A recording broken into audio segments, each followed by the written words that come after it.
But micro teaching का जो मतलब होता है, it's not like a small way में टीचिंग करना, इट्स अ ट्रेनिंग प्रोग्राम। आप रियल में टीचिंग नहीं करते हो, लेकिन आपको टीचिंग में कैसे परफॉर्म करना है, उसकी कॉम्प्लेक्सिटी से कैसे फाइट आउट करना है, उन सब चीजों की आपकी ट्रेनिंग होती है। ठीक है, मेन ये ट्रेनिंग क्यों होती है? ताकि आप नई नई स्किल्स को लर्न कर सको। आप कंट्रोल कंडीशंस में आपके पास ये स्किल होनी चाहिए कि आप उसको अच्छे से पढ़ सको। आपको कॉन्फिडेंस लेवल को बिल्टअप करने के लिए करते हैं। और माइक्रो टीचिंग मेथड के थ्रू क्या होता है, आपको फीडबैक तुरंत मिलता है, तो आप अपनी पोटेंशियलिटी को चेंज करने में आपको टाइम मिल जाता है। ठीक है, अगर मान लो आप उसको, आप लोगों को माइक्रो टीचिंग यानी ट्रेनिंग प्रोग्राम से पहले डायरेक्टली आपको स्कूल्स में कॉलेजेस में लगा दिया जाएगा, तो उस केस में क्या होगा, आप ना तो स्टूडेंट्स की क्लासरूम को मैनेज कर पाओगे, ना आप में वो स्किल डेवलप हो पाएगी, ना आपको अपने प्रेजेंट करना आएगा। तो इन सब टीचिंग ट्रेनिंग प्रोग्राम के थ्रू क्या होता है, ये सारी कॉम्प्लेक्सिटीज को कैसे आपको ओवरकम करना है, ये चीजें लर्न की जाती है। ठीक है, अब हम यहाँ पे इस पॉइंट पे थे। फिर जो मेन प्रपोजिशन है माइक्रो टीचिंग का, वो एलन ने दिया था, एलन एंड ग्रैंड ने दिया था। अब हमारी आती है ये पॉइंट, हमारे यहाँ से शुरू करना था हमें। ठीक है, phases, activities and components of the micro teaching. According to the J C Clift and others, micro teaching procedure के 3 फेजेस होते हैं। कौन कौन से? Knowledge acquisition phase, skill acquisition phase and transfer acquisition phase. जैसे कि मैंने आपको बताया कि माइक्रो टीचिंग क्या है, एक ऐसा प्लेटफॉर्म है जहाँ ट्रेनिंग प्रोग्राम चलता है, जहाँ पे आपको ट्रेनिंग दी जाती है कि आप रियल लाइफ में जब पढ़ाने जाते हो, रियल टीचिंग करते हो, तो आपको कैसे कैसे चीजों को फेस करना है। तो इसको स्टेजेस 3 फेजेस में डिवाइड किया। Knowledge acquisition phase, knowledge acquisition phase क्या होता है? In this phase the student teacher attempt to acquire knowledge about the skill, it is the rational and its role in the classroom and its component behavior. For this, he reads relevant literature. He also observes demonstration lessons, mode of presentation of the skill. The student teacher get the theoretical as well as practical knowledge of the skill. ठीक है, ये knowledge acquisition phase आपकी कहाँ पे आएगी? जब आप BEd कर रहे हो या कोई भी कोर्स कर रहे हो जो आपको आगे टीचिंग के लिए करना है। जैसे अभी आप लोग क्या हो, आप लोग का अगर कल को नेट क्वालिफाई होता है, तो आप लोग टीचिंग असिस्टेंट प्रोफेसर के लिए अप्लाई करोगे। तो अभी आप क्या कर रहे हो, अभी जो आपका फेज है वो नॉलेज एक्विजिशन फेज है। ठीक है, क्योंकि आप क्या कर रहे हो, टीचर के पढ़ाने के तरीके को देख रहे हो, वो किस किस तरीके से चीजों को डिमॉन्स्ट्रेट कर रहा है, वो कैसे कैसे चीजों को प्रेजेंट कर रहा है, वो कैसे डायग्राम्स इंप्रूव कर रहा है, कैसे पीपीटी बन रहा है। आई एम डैम श्योर कि कल को जब आप इस फील्ड में आओगे, तो definitely whatever the PPTs, whatever the content we are sharing, आप उनमें से डेटा निकालोगे, उसको सम अप करोगे, अपने चीजों को एड ऑन करोगे। तो जो जो स्किल्स आप देख रहे हो, वो स्किल्स आप एक्वायर करोगे। ठीक है, this is the knowledge acquisition phase. Then second क्या है? Skill acquisition phase. On the basis of the model presented to the student, teacher he prepare a micro lesson and practice the skill carry on the out micro teaching cycle. There are 2 components of this phase: feedback and micro teaching settings. अब क्या हुआ, आपने पहली stage में क्या किया? पहली stage में आपने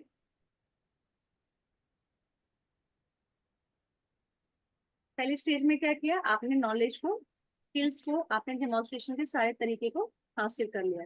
अब क्या आया, जी। अब आपको जब हमने एक टॉपिक दिया और कहा कि आप चीजों को पढ़ाओ, तो आप क्या करोगे? What ever the skills you have learn in the first stage, अब आप उसको इनकलकेट करोगे। किसमें? आपको जो टॉपिक दिया जाएगा, उस टॉपिक में हम क्या करेंगे? आपको एक छोटा सा टॉपिक देंगे, ड्यूरेशन देंगे, आपके सुपरवाइजर्स को चेक करेंगे, फीडबैक देंगे, and again you have to replan and again you have to reteach. So whatever the skills you have learned, whatever the knowledge you have gained in the first stage, now this is the time you have to demonstrate that skills while teaching. Okay, that is your skill acquisition phase. Now what is the transfer phase? अब transfer phase क्या होगा? Transfer phase, here the students teacher integrate the different skills in place of artificial situation. He teaches in the real classroom and try to integrate all the skills. अब transfer phase क्या हुआ? Whatever you have gained the knowledge in the knowledge acquisition phase, whatever the skills you have shown while micro teaching level पे training program में, अब जब आप real में आप उसको पढ़ाने चाहते हो, तो आपने जो भी नॉलेज गेन किया, जो भी स्किल्स लर्न करी थी, वो अब आप रियल क्लासरूम में यूज करोगे। यानी अब आपने जो जो पहले की 2 स्टेज में लर्न किया, वो ट्रांसफर करोगे कब? जो आपका मेन गोल था कि आपको पढ़ाना है, जिसकी वजह से आप माइक्रो टीचिंग के प्रोसेस में थे। ठीक है, then the Indian model of micro teaching developed by the NCERT. अब एनसीईआरटी ने कहा कि भाई माइक्रो टीचिंग का एक मॉडल होना चाहिए, उसमें कितने कितने मिनट, कितने कितने क्या क्या चीजें फॉलो होनी चाहिए। तो उसके अंदर क्या क्या होना चाहिए? नंबर ऑफ स्टूडेंट्स और टीचर 5 to 10, यानी जब आप माइक्रो टीचिंग का पार्ट कर रहे हो तो एटलीस्ट 5 से 10 लोग आपके साथ वहाँ पे बैठे हुए होने चाहिए। क्यों? क्योंकि वो 5 से 10 लोग जो है वो आपके चीजों को इवेलुएट करेंगे and they will give you the feedback and again you have to work on that feedback and again you have to replan and reteach. ठीक है, तो उसके लिए एक मिनिमम आपके पास 5 से 10 लोग होने चाहिए। The type of people, real people of preferably same year के। ये कह रहे हैं कि जो आपके जो वहाँ पे बच्चे बैठे होंगे जिसको आप पढ़ा रहे हो उनमें से या तो आपके सेम क्लास के बच्चे होने चाहिए या फिर कुछ अलग सेशंस के बच्चों को भी लेके आना चाहिए। टाइप ऑफ सुपरवाइजर, आपकी चीजों को सुपरवाइज कौन करेगा? या तो आपके सीनियर या पीयर ग्रुप के लोग करेंगे या फिर आपके जो टीचर्स हैं या एजुकेटर्स हैं वो करेंगे। ठीक है, and duration of micro lesson 6 minutes का होगा।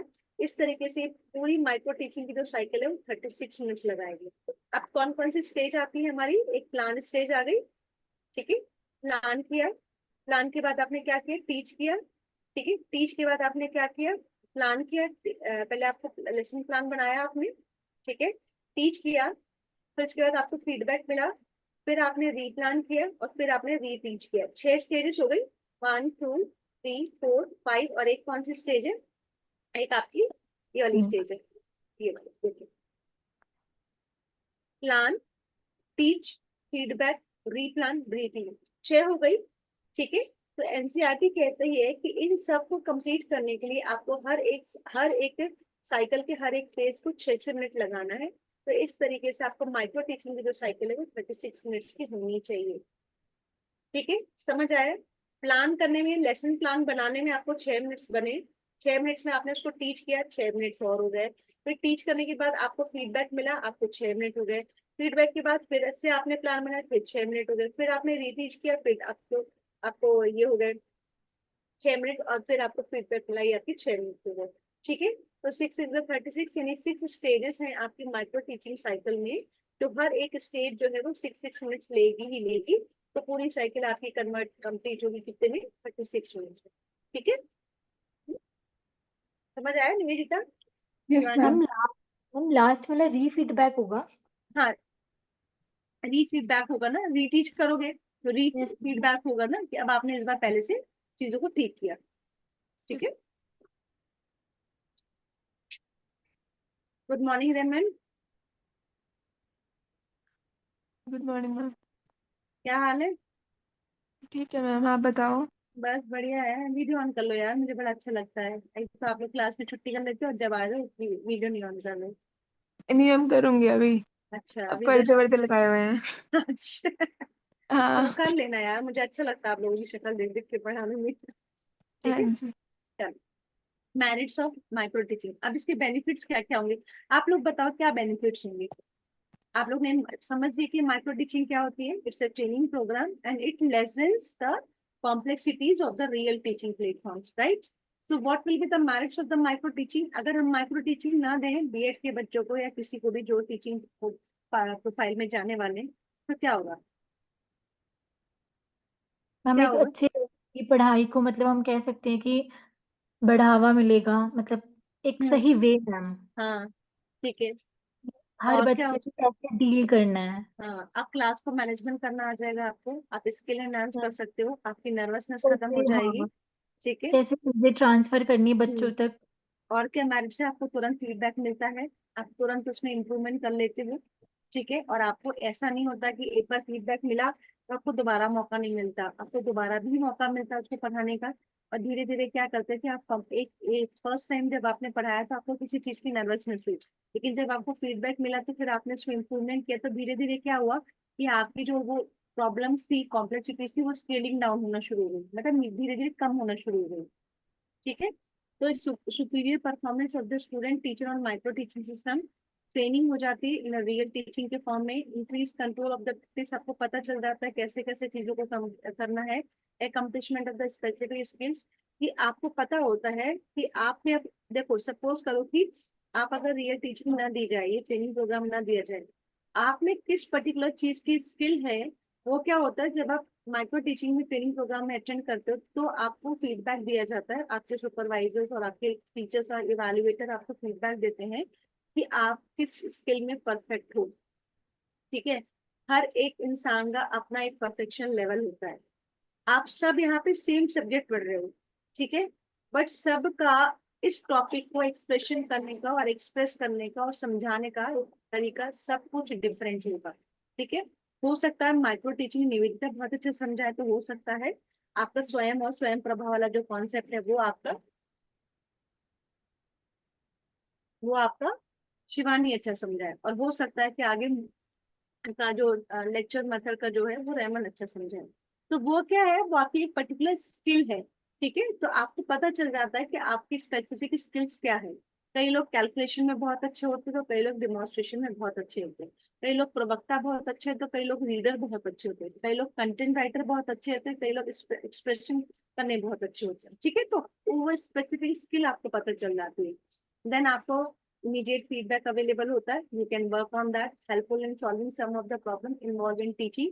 कोई भी प्रॉब्लम होती है तो आप तुरंत उसको सॉल्व करना सीख जाते हो। Helpful in the transfer of general teaching competence to the classroom teaching. आपने जो जो चीजों को पढ़ा वो उसको क्लासरूम में कैसे लेके आना है, उसको ट्रांसफर करने की जो कला आप सीखते हो वो उसमें हेल्पफुल होती है।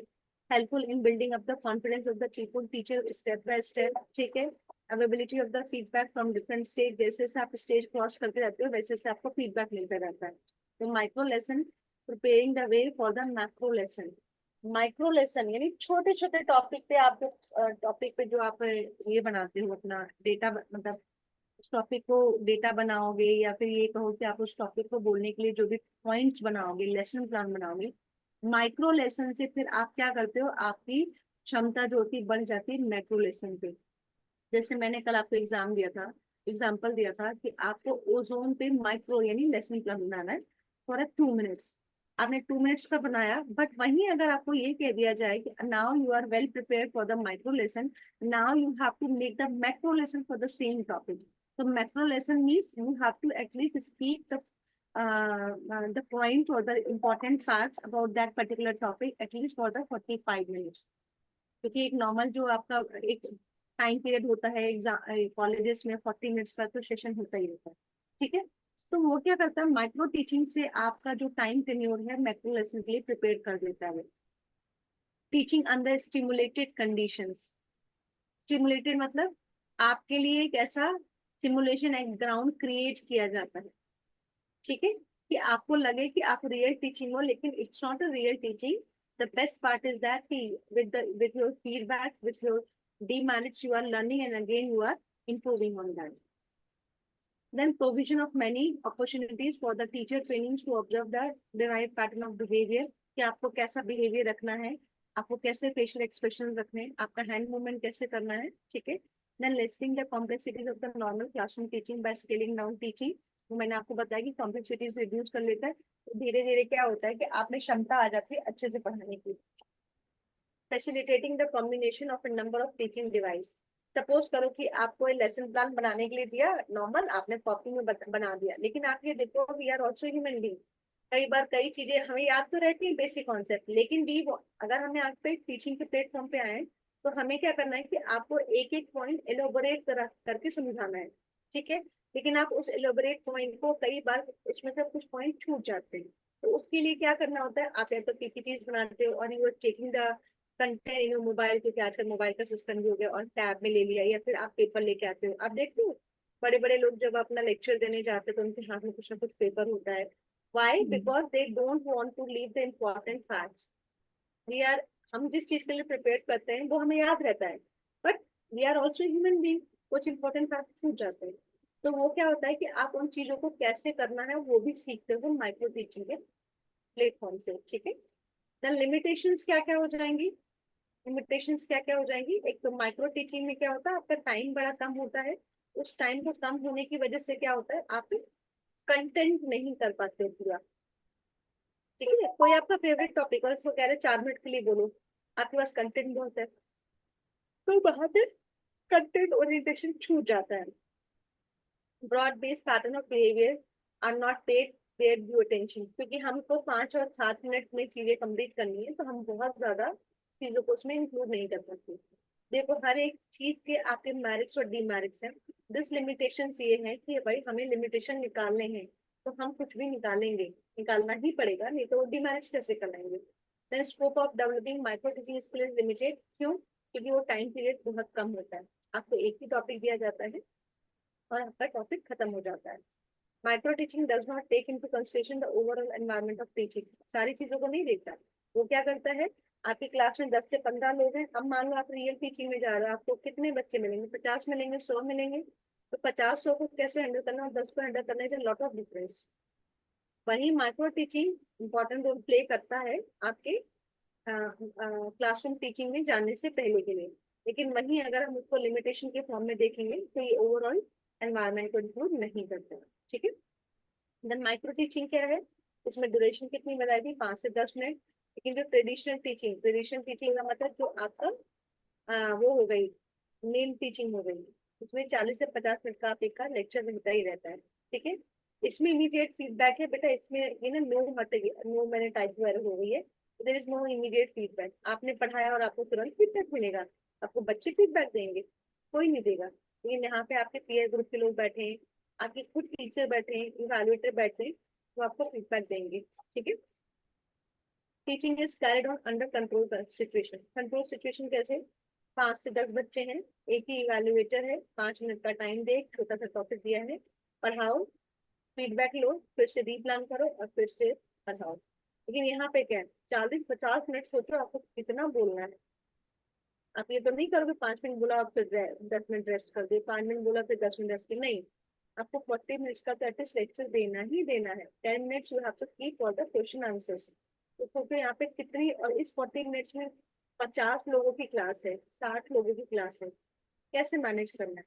अचानक से लाइट चली जाए, भाई साहब गर्मी के मारे मरे जा रहे हैं। अचानक से पता चला ये हो गई, वो इस लाइट चली गई, दूसरा अचानक से होगा कि ठंड का मौसम एकदम बारिश वाला हो गया, तो क्या हो गया, यहाँ पे जो सिचुएशन है वो कंट्रोल नहीं करके करते। एट दैट टाइम कौन सी सिचुएशन है आपको वैसे हैंडल करना है। ठीक है। टीचिंग रिलेटिवली सिंपल, यहाँ पे कॉम्प्लेक्स है। Role of supervisor specific and well defined to improve teaching. Teaching नहीं है बेटा, टीचिंग है। ठीक है। तो यहाँ पे क्या सुपरवाइजर का रोल है, स्पेसिफिक है कि उसी टॉपिक पे उसको फीडबैक देना है। लेकिन यहाँ पे क्या बहुत बड़ा है, यहाँ पे क्या है, कई बार जब आप अपॉइंट होते हो तो आपका कई बार टीचर्स जाके मतलब स्टूडेंट जाके टीचर्स को बोलते हैं, या कभी कभी क्या होता है स्टूडेंट्स के बीच में आपके बॉस लोग बैठ जाते हैं, होता है ऐसा, कभी नहीं होता है, होता है ना। तो यहाँ पे क्या रोल ऑफ सुपरवाइजर देता है, वो वेग है, वो कभी भी आपके बीच में आपके क्लास में आ जाएगा। और देखो इट बिकम वेरी कई बार अनईजी फील होता है कि अचानक से आपका सुपरवाइजर आ जाए, आपके बगल में खड़ा हो जाए और आपको पढ़ाना है, आधी चीजें आप ऐसे ही भूल जाते हैं। नो डाउट आप उस टॉपिक में कितने मास्टर हो, ठीक है, अचानक से चीजें जो आती है तो वो आपको अनकंफर्टेबल क्रिएट करती ही करती है। ठीक है। Then pattern of the classroom interaction can be studied objectively. ठीक है। यहाँ पे ऑब्जेक्टिवली क्या होता है, मुझे ओजोन के बारे में सिर्फ 5 मिनट बोलना है, ये मेरा ऑब्जेक्टिव है और आपकी स्किल्स को इम्प्रूव करना है। लेकिन यहाँ पे क्या करना है, यहाँ पे आपको बच्चों को उस पर्टिकुलर टॉपिक के लिए वेल प्रिपेयर करना है, क्लासरूम भी मैनेज करनी है। अगर आपके साथ कोई आ गया बीच में, हम आपके पास रजिस्टर लेके आ गया अटेंडेंस वाले आपके भैया है, और पता चला बहस करने में 10 मिनट आपके वहीं चले गए, पता चला वो किसी और क्लास का लेके आया, वो बोला नहीं मैडम मैं इसी क्लास का लेके आया, उसी उसी बहस बहस में 10 मिनट निकल गए, वो 10 मिनट गए, फिर अगेन वो रजिस्टर लेके आया अटेंडेंस का, फिर अगेन 10 मिनट निकल गए, आपके 15 मिनट्स में 20 मिनट्स तो निकल गए, अब बचे कितने मिनट्स आपके, 30 मिनट। 30 मिनट। अब 30 minutes you have to complete that particular topic, करो। ठीक है। तो ये क्या होता है, ऑब्जेक्टिव अलग होता है। यहाँ पे क्या आपको पता है 10 मिनट का है, 10 मिनट में ना कोई रजिस्टर लेके आएगा ना कुछ लेके आएगा। यहाँ पे क्या चीजें हैं, पहले के टाइम पे ऐसा ही हुआ करता था कि आपको ना क्लासरूम्स में आपके प्यून भैया आया करते थे और रजिस्टर देके जाया करते थे, अटेंडेंस रजिस्टर। ठीक है। होता था, ऐसा नहीं होता था। अब तो चलो टीचर्स के पास होता है, लैपटॉप पे ले लेती है, होता ही नहीं होता है, पहले तो ऐसे ही हुआ करता है, या बायोमेट्रिक्स हो गई है आजकल तो। समझ आया बच्चों ये पॉइंट? ठीक है। तो मैम जैसे माइक्रो टीचिंग है ना हम्म, और ट्रेडिशनल है। माइक्रो टीचिंग में मतलब टीचर को सिखाया जा रहा है, मतलब टीचर मतलब एक प्रैक्टिस ले रहा है। टीचर को नहीं सिखाया जा रहा है, स्टूडेंट को मतलब सिखाया जा रहा है। नहीं नहीं मैम, मतलब वो जो टीचर बनने वाला है। हाँ, जो टीचर बनने वाला है। हाँ जैसे मतलब आप उसको। बीएड कर रहे हो, ठीक है, जैसे मैंने हाँ। बीएड किया, बीएड कंप्लीट होने से पहले लास्ट सेमेस्टर में आपको माइक्रो टीचिंग का एक प्रोग्राम दिया गया सभी हम्म। स्टूडेंट्स के लिए। आपने 1.5 साल में जो जो स्किल्स को लर्न करा, अब आप बताओ कि आपको अगर ये टॉपिक दिया जाए तो कैसे पढ़ोगे, कैसे पढ़ाओगे? क्योंकि ये 100% की श्योरिटी है कि आपके पास अपने टॉपिक का कितना भरमार नॉलेज क्यों ना हो, लेकिन जब आप पब्लिक में फर्स्ट टाइम फेस करते हो तो नर्वसनेस होती ही होती है। ठीक है, वो इसलिए भी वहां पे कराई जाती है ताकि आपको बोलना आ जाए। देखो, बोलना बोलना सबको आता है, लेकिन जब आपको पता होता है ना कि आपके सामने कोई सुन रहा है, तो बड़ी एम्बैरेसिंग सिचुएशन होती है, मतलब फर्स्ट टाइम तो होती है, उसके बाद धीरे धीरे आपका कॉन्फिडेंस लेवल बिल्टअप हो जाता है। तो उस चीज को खत्म करने के लिए आपका माइक्रो टीचिंग का प्रोग्राम रखा जाता है, ट्रेनिंग प्रोग्राम रखा जाता है। ठीक है, ओके ताकि मैम। आपको अचानक से, हाँ और मैम जैसे ट्रेडिशनल टीचिंग है, तो हाँ, ये वो टीचिंग है जिन बच्चों ने मतलब जो टीचर बनने वाले हैं उन्होंने सीखा है, अब वो बच्चों को पढ़ा रहे हैं। हाँ, अब वो रियल में बच्चों को पढ़ाने जा रहे हैं। तो हम ये कह हम्म, सकते हैं कि traditional teaching is equal to micro lesson plan. जैसे हमने माइक्रो टीचिंग इसमें कही, तो उसको हम माइक्रो मैक्रो वाला कह सकते हैं। ठीक है, ये तो एक्चुअली थोड़ा डिफरेंस था कि कैसे आप डिफरेंशिएट करोगे माइक्रो टीचिंग को और मैक्रो टीचिंग को। ठीक है, मैक्रो में ओके मैम। सारा लेवल आपका बड़ा रहेगा, माइक्रो में सब लेवल आपका छोटा रहेगा। मैक्रो में आप रियल में पढ़ा रहे हो, माइक्रो में आप ट्रेनिंग प्रोग्राम में। सिंपल, इतना छोटा सा डिफरेंस है बस। ठीक है, हम और माइक्रो को मतलब ट्रेडिशनल कह सकते हैं ना? माइक्रो को ट्रेडिशनल नहीं कहेंगे ना। तो अच्छा, एक एक सेकंड मैम, एक बार रिकॉल कर दीजिए माइक्रो और मैक्रो। जैसे माइक्रो तो देखो, ठीक है। माइक्रो ठीक है, हम ये हम्म, कह सकते हैं कि ट्रेडिशनल टीचिंग को हम मैक्रो कह सकते हैं। क्यों? क्योंकि आज आप कॉलेजेस में जाते हो तो आपके पास क्या होता है, ये पुराने चली हुई प्रथा आती जा रही है कि आपके लेक्चर्स होते हैं, आप टॉपिक्स अटेंड करते हो, ठीक है, लेक्चर मेथड को फॉलो करते हो, ट्रेडिशनल मेथड में आपका लेक्चर मेथड आता है। तो that is also we can say as an macro teaching. Macro मतलब बड़े पैमाने पे, माइक्रो मतलब छोटे पैमाने पे। मैक्रो जो है वो बड़े पैमाने पे आप रियल में कर रहे हो, माइक्रो क्या है, वो छोटे पैमाने पे, वो ट्रेनिंग प्रोग्राम। ओके। समझे? मैक्रो ठीक है देखो, आप कॉलेज पढ़ के निकले हो, ग्रेजुएशन हो, पोस्ट ग्रेजुएशन हो, आपके आपके लेक्चर्स लगते थे 40-40 मिनट्स के। तो मैम। ये जो पद्धति है वो कब से चली आ रही है? गुरुकुल टाइम से चली आ रही है।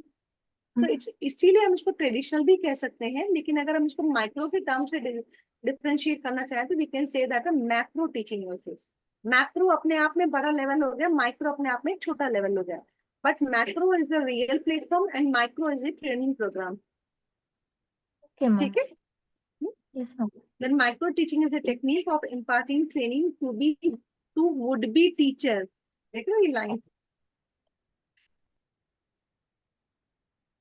Training to would be teacher. Would be का मतलब समझते हो ना? ठीक है, in the art of teaching by practising specific teaching skills through scale down teaching encounters, that is reducing the complexities of teaching in terms of the size of the class, time and content. वही macro में क्या होता है, we mean the teaching in regular classes consisting of 42 more students for 5 to 50 minutes in ये 40 or more students for 50 minutes होना चाहिए। In macro teaching all the skill of teaching are integrated. समझ आ गया? माइक्रो में आप अभी तक टीचिंग रियल में नहीं पहुंचे हो, आपको माइक्रो टीचिंग का ट्रेनिंग प्रोग्राम हम उन्हीं को देते हैं जो वुड बी टीचर होते हैं।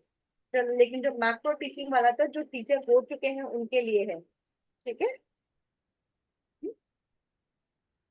अब adoption and adaptation of micro teaching. It should be borne in mind that, however excellent the innovation according to the need and the condition of the Indian teacher education system, the number of untrained teachers, number of student teachers admitted to College of Education, the staff pattern, the traditional demand, and the resource available in the college are to be taken into account. ठीक है, जब आप macro teaching में micro से macro में जाते हो तो क्या क्या देखते हैं कि हमारे पास कितने अनट्रेन टीचर हो, नंबर ऑफ स्टूडेंट्स कितने कॉलेज में आए हैं, स्टाफ का पैटर्न क्या है, करिकुलम क्या डिमांड है, रिसोर्स क्या है। आप देखोगे, जैसे एक कॉलेज में जैसे से आपके बच्चे बढ़ना शुरू होते हैं, जैसे आपके नंबर ऑफ स्टूडेंट्स स्ट्रेंथ बढ़ने लगेगी, आपको स्टाफ ज्यादा चाहिए होगा, आपको एक स्पेसिफिक प्रोग्राम बनाने पड़ेंगे, आपके रिसोर्सेज की अवेलेबिलिटी आपको ज्यादा चाहिए होगी। वहीं आपको टीचर्स को ट्रेन करने की भी ज्यादा जरूरत पड़ेगी, एज वेल एज आपको टीचर्स की ज्यादा हायरिंग की भी जरूरत पड़ेगी। ठीक है, The absence of technology device is also a deterrent to the introduction of micro teaching, but the expert says that micro teaching can be adopted even without technical sophistication, without a TV network or a tape recorder.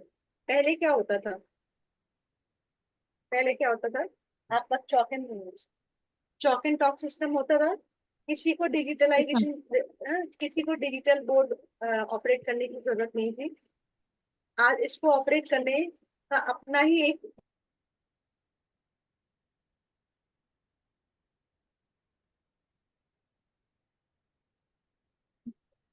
इसको handle करने में आजकल आपको micro teaching हो या macro teaching हो, board चलाना और उसको सीखना अपने आप में ही एक टास्क हो गया है। ठीक है, क्योंकि वो एक रिक्वायरमेंट हो गई। तो वो यही कह रहा है कि the absence of technological device is also different to the introduction of micro teaching, but the expert says the micro teaching can be adopted even without technical sophistication, without a network or the tape recorder. अभी क्या हो रहा है कि अब जितना जितना technology आपकी बढ़ती जा रही है, जितनी जितनी आपकी टेक्नोलॉजी बढ़ती जा रही है, उतना उतना क्या होता जा रहा है, आपको चीजों को लर्न करने के लिए ज्यादा टाइम चाहिए और ज्यादा आपको टाइम स्पेंड करना है। तो वो यही कह रहे हैं कि क्या माइक्रो टीचिंग जो है वो जरूरी है कि हमें हमारे उसके साथ ही टेक्नोलॉजी के साथ ही करना है। अगर हम टेक्नोलॉजी के साथ करते हैं तो वो बहुत अच्छी चीज है, लेकिन अगर नहीं है तो भी हम माइक्रो टीचिंग को एज ए ट्रेनिंग प्रोग्राम के तरीके से बच्चों को सिखा सकते हैं। ठीक है, उनको ट्रेनिंग दे सकते हैं। So the micro and the laboratory elements are really important ones. The only problem in developing countries today is to train teams of the teacher, educator, and supervisor who will be able to introduce the innovation in their colleges and the school system. तो सबसे बड़ी problem आजकल क्या आ रही है, वो यही आ रही है कि जो डेवलपिंग कंट्रीज में एक टीचर्स को ट्रेन करना कितना मुश्किल काम हो जा रहा है। ठीक है, आप देखोगे जो हमारे स्कूल और टीचर्स के स्कूल और कॉलेज के जो टीचर्स हैं, अभी उनमें से कितने लोगों की ट्रेनिंग जो है रेगुलर इंटरवल्स में होती रहती है।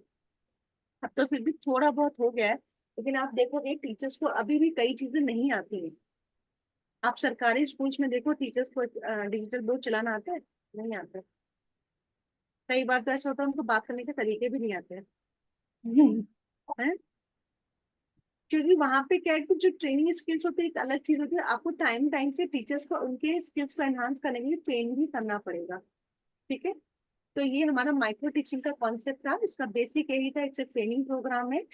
रियल क्लासरूम में जाने से पहले आपको ट्रेनिंग दी जाती है। ठीक है, यहाँ तो कोई कंफ्यूजन बच्चों? No ma'am. नहीं, ठीक है। है ना? कंफर्टेबल रेमन? Yes ma'am. रेमन, चलो अब हम करते हैं, एक हमारा एक टीचिंग मेथड है, एक हमने कर लिया।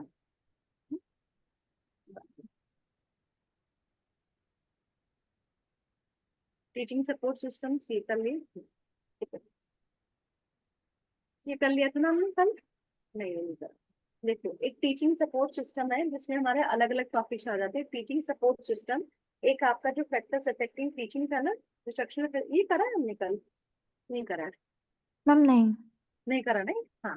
Teaching support system and instructional facilities, ये कौन सा टॉपिक है? ये आपका factors affecting teaching related to the teacher में, जिसमें टीचर, लर्नर, सपोर्ट मटेरियल, और ये हमने कर लिया था। ठीक है, ये हमने कर लिया था। अब उसमें से हमारा एक टॉपिक आता है इंस्ट्रक्शनल फैसिलिटीज। ठीक है, इंस्ट्रक्शनल फैसिलिटीज का क्या मतलब होता है कि जिस वे से आप इंस्ट्रक्शन दे रहे हो, इंस्ट्रक्शन देने की फैसिलिटीज आपके पास क्या क्या है, आप किन किन मेथड्स को, किन किन सपोर्ट कंटेंट को यूज करके अपनी टीचिंग कर रहे हो। जितना आपका जो सपोर्ट सिस्टम है, आपका इंस्ट्रक्शनल फैसिलिटीज अच्छी होंगी, उतना आपका कम्युनिकेशन अच्छे से तरीके से जाएगा। आप देखोगे अगर आपकी नेटवर्क फैसिलिटी अच्छी नहीं है तो आपकी टीचिंग हैम्पर कर रही है या नहीं कर रही है? तो जो नेटवर्क फैसिलिटी है वो आपका क्या है, सपोर्ट सिस्टम की तरीके से काम कर रहा है। मुझे ब्लैक बोर्ड पे कुछ लिख के बताना, लेकिन वो इंस्ट्रक्शन फैसिलिटीज अवेलेबल नहीं, वो मुझे हैम्पर करेंगी या नहीं करेंगी? ठीक है, तो वो यही कह रहा है कि ये भी मैथड्स हैं जो हमारे टीचिंग को इम्पैक्ट करें, और इन्हीं मैथड के साथ हम मैथड ऑफ टीचिंग को भी कवर करेंगे। ठीक है, तो these are also for instructional facilities. क्यों कहते हैं? क्योंकि ये असिस्ट करते हैं instructor in the teaching learning process में। टीचिंग लर्निंग के प्रोसेस में वो आपको हेल्प करते हैं, इसलिए हम इनको कहते हैं instructional facilities. They supplement teaching method. The teaching instructional facilities include the audio visual instructional facilities. आप बोल के भी इंस्ट्रक्शन दे सकते हो, आप विजुअलाइजेशन करके भी इंस्ट्रक्शन दे सकते हो. जैसे फॉर एग्जाम्पल आप बच्चों की छोटी क्लास में जाओ, आपको ये फ्लैश कार्ड्स वगैरह टंगे मिलते हैं. Yes ma'am. ठीक है, वो क्या है, वो विजुअल इंस्ट्रक्शनल फैसिलिटीज है कि वो टीचर्स को भी फैसिलिटी दे रही है कि वो अपनी टीचिंग सपोर्ट सिस्टम को यूज करके टीचिंग को अच्छा कर सके और लर्नर जो है उसको अच्छे से लर्न कर सके. ठीक है, जैसे आप लोग जब अपने स्कूल्स में थे, 11th 12th की बात कर रहे हैं, अलग अलग सब्जेक्ट्स के, आपके चार्ट जो आप बनाते थे, डायग्राम्स बनाते थे, स्केलेटल सिस्टम्स वगैरह जो बनाते थे, वो आपके चार्ट जो है वो आपके क्लासरूम में होते थे कि नहीं होते थे? क्योंकि कभी कभी क्या करते थे, आप बैठे बैठे आपका ध्यान उन चार्ट्स पे जाता था.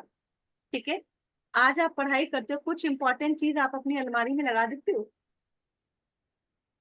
क्यों? This is your visual instructional facilities, though you are not in a teaching part there, but वो आपको हेल्प कर रही है चीजों को लर्न करने के लिए. तो वो फैसिलिटीज प्रोवाइड कर रही है ताकि आप चीजों को अच्छे से लर्न कर सको. ठीक है, या फिर जैसे हमने आपको इंस्ट्रक्शन दिया कि just make a chart and then whenever you are going throughout और बस उस चार्ट को देखो. कभी कभी ऐसा होता है कि आप बैठे भी रहते हो और आप उस चार्ट को देख लेते हो. ठीक है, जैसे मेरे बच्चों के एग्जाम्स होते हैं तो उनके जो टाइम टेबल्स होते हैं वो मैं अपने अलमारी में सामने चिपका देती हूँ ताकि आते जाते ना ध्यान रहता है. कभी कभी ऐसा होता है कि मैथ्स के पेपर में हिंदी पढ़ा के भेज दिया. ठीक है, ये गलतियां होती हैं लोगों से. एक दिन तो मेरे से मतलब हुई नहीं थी, बट सडनली मुझे रात को याद आया, 2 बजे मेरी आंख खुली, मैंने कहा कल पक्का इसका मैथ्स का ही पेपर है ना. मैं उठी और मैंने सबसे पहले अपनी ये मोबाइल टॉर्च चला के देखा, मैंने कहा हाँ कल मैथ्स का ही पेपर है. कई बार ऐसे हो जाती है चीजें. तो वो क्या होता है कि आपको बार बार चीजें, आपको वो इंस्ट्रक्ट दे रही है, आपके लिए वो एक फैसिलिटी प्रोवाइड कर रही है. You are at a learning stage and we are at a teaching stage currently. तो वो हमें एक स्पेशलाइज है. मैं यहाँ पे जो ये पीपीटी बनाई हुई है क्या कर रही है, ये मेरे लिए एक फैसिलिटी प्रोवाइड करा रही ताकि आपका कोई भी कंटेंट ना छूटे. ठीक है, they follow the assumption that learning originates from the sense experience also. ठीक है, they help in better learning, retention and recall, thinking and reasoning, activities, interest, imagination, better assimilation and personal growth and development. There are so many students जिनको लिख लिख के याद करना पसंद है. पसंद क्या, उनको वैसा ही समझ आता है. There are so many students जो अपनी ईयर लीड लगा लेते हैं, कानों में चलते फिरते उनको सब समझ में आ जाता है. ठीक है, There are so many students जो ब्रश करते करते अचानक से चीजें रिवाइज करते हैं. कौन कौन करता है आप लोगों में से? फर्स्ट और थर्ड ऑप्शन मैम. लिख फर्स्ट लिख के और ब्रश करते हुए ब्रश रिवाइज. करते रिवाइज होता है ना. हाँ, अब कौन बता रहा था, पता नहीं क्लास में क्या कह रहे थे. ऐसी कुछ हमारे, जब मैं वास्तु की क्लास में गई ना, तब कुछ ऐसे ही आ रहा था. तो सर ने बताया कि मोबाइल को वॉशरूम में लेके जाना is one of the biggest vastu दोष. ठीक है, मेरे बगल में मेरा फ्रेंड बैठा था, ही सेड कि मैं वास्तु की सारी रिकॉर्डिंग तो वहीं जाके बैठ के देखता हूँ. तो मैंने कहा सर को बता दो फिर आप. तो that is there way of मतलब he is comfortable to sit there for 1 hour. कोई भी रिकॉर्डिंग 15 मिनट आधा घंटे से पहले खत्म नहीं होती है. How he is comfortable. तो that is there way of learning the thing, right. And उसकी फॉल्ट नहीं है, क्योंकि आप जब आप अडल्ट में आ जाता है, रिस्पॉन्सिबिलिटीज बहुत होती है, तो आपको ऐसे ही टाइम निकालना पड़ता है. या तो बच्चों को जिनको हाँ ऐसी समझ आ जाता है सुन के, वो लकी हाँ, होते हैं. वैसे वो सही होते हैं. हाँ, उनको इतना टाइम वेस्ट करने की जरूरत ही नहीं, सुनो और हो गया. लेकिन पता है वो भी ना बाय बर्थ ही होती है कई लोगों को, कि सुन के फटाफट से चीजें याद हो गई. आज का टाइम हो बचपन गया से ही होता है वो. पीपीटी. हाँ, वो बचपन से ही होता है, चीजें कैसे होती है. और ये भी एक चीज है कि आप बार बार जब चीजों को पढ़ते हो तो ऑटोमेटिकली आपका सबकॉन्शियस माइंड में घुस चुकी होती है चीजें. क्यों, जब हम एक चीज को जब दोबारा पढ़ते तो हमें कंफर्टेबल लगता है, हमें ऐसा इसीलिए लगता है देखा होगा. देखा हुआ है. और वो देखा हुआ ही ना आपकी 50% समस्या खत्म कर देता है. हाँ मैम, बहुत इफेक्ट पड़ता है. बहुत इफेक्टिव. ठीक है, तो ये उसका तरीका. देन मेन बेनिफिट्स क्या है इंस्ट्रक्शनल फैसिलिटीज के लिए? इसको हम also known as teaching learning material, and we are using this instructional facilities as an aid for our teaching purpose. ठीक है, एड मतलब जब आपको कोई तो चोट लग जाती है तो फर्स्ट एड उसकी मरम्मत करते हैं ना, वो मरम्मत क्या करती है, आपकी हीलिंग में इम्पैक्ट डालती है। ठीक है, आपकी हीलिंग के टाइम टेन्योर को जो है वो जल्दी कर देती है, मतलब कम कर देती है, जल्दी हीलिंग कर देती है। सेम जो टीचिंग एड्स जो टीचर एक यूज करता है वो एक लर्निंग को एनहांस कर लेता है, बच्चों को जल्दी से रिकॉलिंग के सिस्टम दे देता है।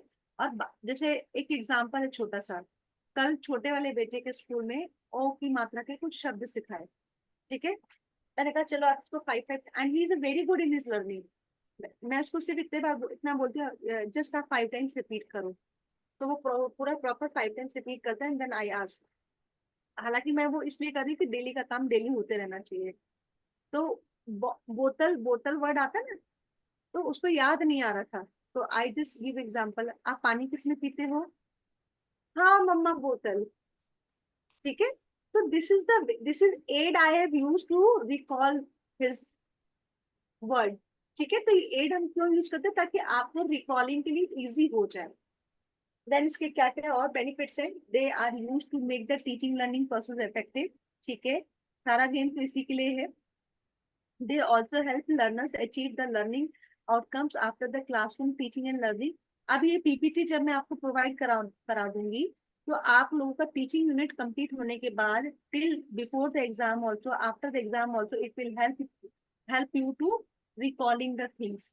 ठीक है, तो ये यही कर रहा है कि आफ्टर द क्लासरूम टीचिंग के बाद भी ये लर्निंग के लिए एक अच्छा इम्पैक्ट डालती है।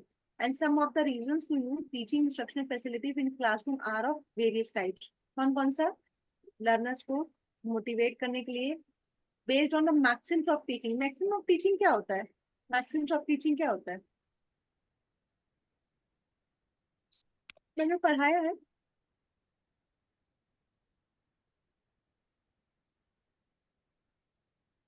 How we can make our teaching more effective.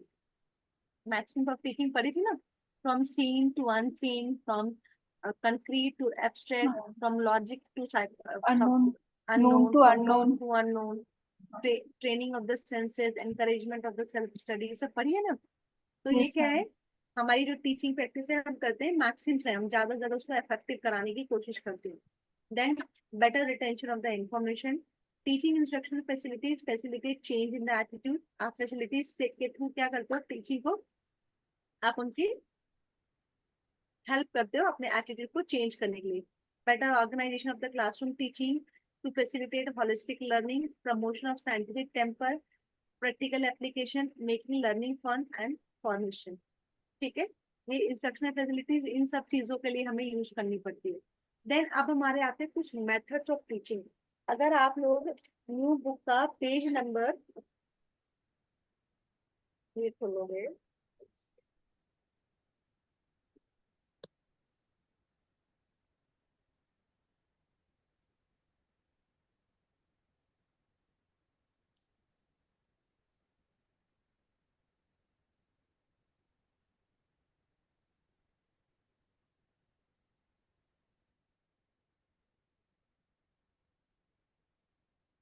Page number 1.36 की टेबल खोलोगे ना, नहीं नहीं नहीं ये नहीं, सॉरी ये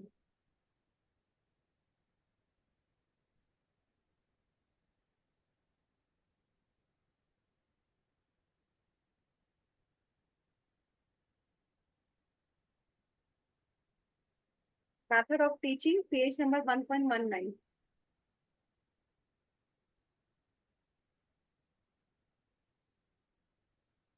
ठीक है,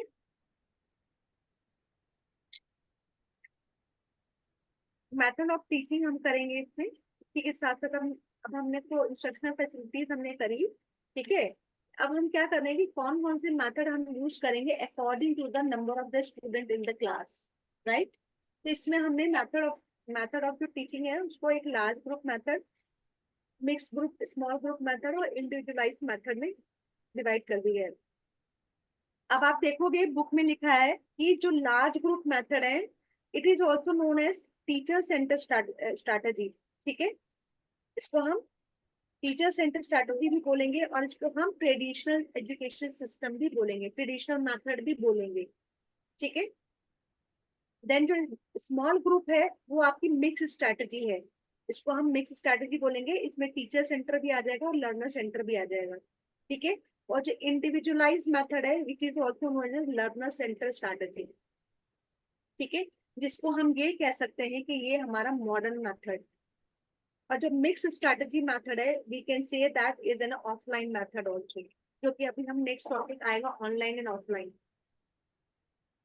ठीक है। समझ आया मैथड। अब हमने आपको क्या बताया कि हमें किन किन इंस्ट्रक्शनल फैसिलिटीज के थ्रू हम हमारी टीचिंग को एनहांस कर सकते हैं, उसके बेनिफिट्स देखें। अब हम ये देखेंगे कि कौन कौन से मेथड है टीचिंग के। Method of teaching has been divided into the 3 parts. One is a large group method, other is a mixed group method, small group method and one is a individual method. Large group method है अगर आपके पास 100 के लोगों में तादाद है, आप वो लार्ज ग्रुप मेथड आ जाएगा। एक इंडिविजुअल मेथड जो आप ट्यूशंस वगैरह लेते हो, जो बच्चों को असाइनमेंट देते हो, दैट इज इंडिविजुअलाइज मेथड आ गया। एक आ जाएगा आपका जो ग्रुप है वो 5 से 10 बच्चों का है, तो that is a mix group या स्मॉल ग्रुप, ठीक है।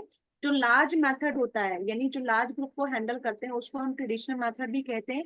क्यों? क्योंकि उसमें हम lecture method, chalk and talk method, ये मेथड यूज करते हैं। यहाँ पे जो डेमोक्रेटिक डीलिंग होती है टीचर और स्टूडेंट्स के बीच में वो नील होती है, इसीलिए अब इसको हम टीचर सेंटर मेथड भी कहते हैं। क्योंकि हमने पढ़ा था कि जो हमारा एमएलटी है और एंथ्रोपॉलॉजी है that is known as the teacher centre, क्योंकि यहाँ पे जो फाइनल रोल प्ले करता है वो टीचर ही करता है, ठीक है। समझ आया बच्चों? और जो आपका इंडिविजुअलाइज्ड है वो क्या, लर्नर सेंटर है। According to the need of the student we are giving the assignments, we are handling the students. जो ट्यूशंस जो होती हैं वो क्या होती है, वो इंडिविजुअलाइज मेथड होता है, ठीक है। कि टीचर क्या कर रहा है, एक पर the as per the requirement of the student उसको उस तरीके से चीजों को पढ़ा रहा है। और जो एक मिक्स ग्रुप हो गया, mix group is known as your offline method, ठीक है। तो जो अगर आप सिलेबस देखोगे, एक उसमें है method of teaching in institution of higher learning, teacher centre, learner centre, ये तो हमने कर लिया था। एक है हमारा ऑफलाइन और ऑनलाइन मेथड। तो जो ये ऑफलाइन मेथड है that cover your small group method, ठीक है, दैट कवर योर। समझ आ रहा है ये? समझ आया पॉइंट बच्चों? ठीक है, आप लोग उसके ऊपर लिख भी लो ताकि आपको कंफ्यूजन नहीं होगा कि they are the one and the same thing.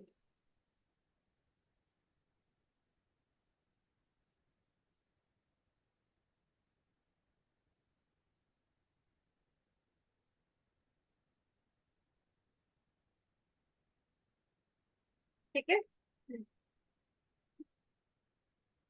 अब हम इसको शुरू करें मेथड्स ऑफ टीचिंग को।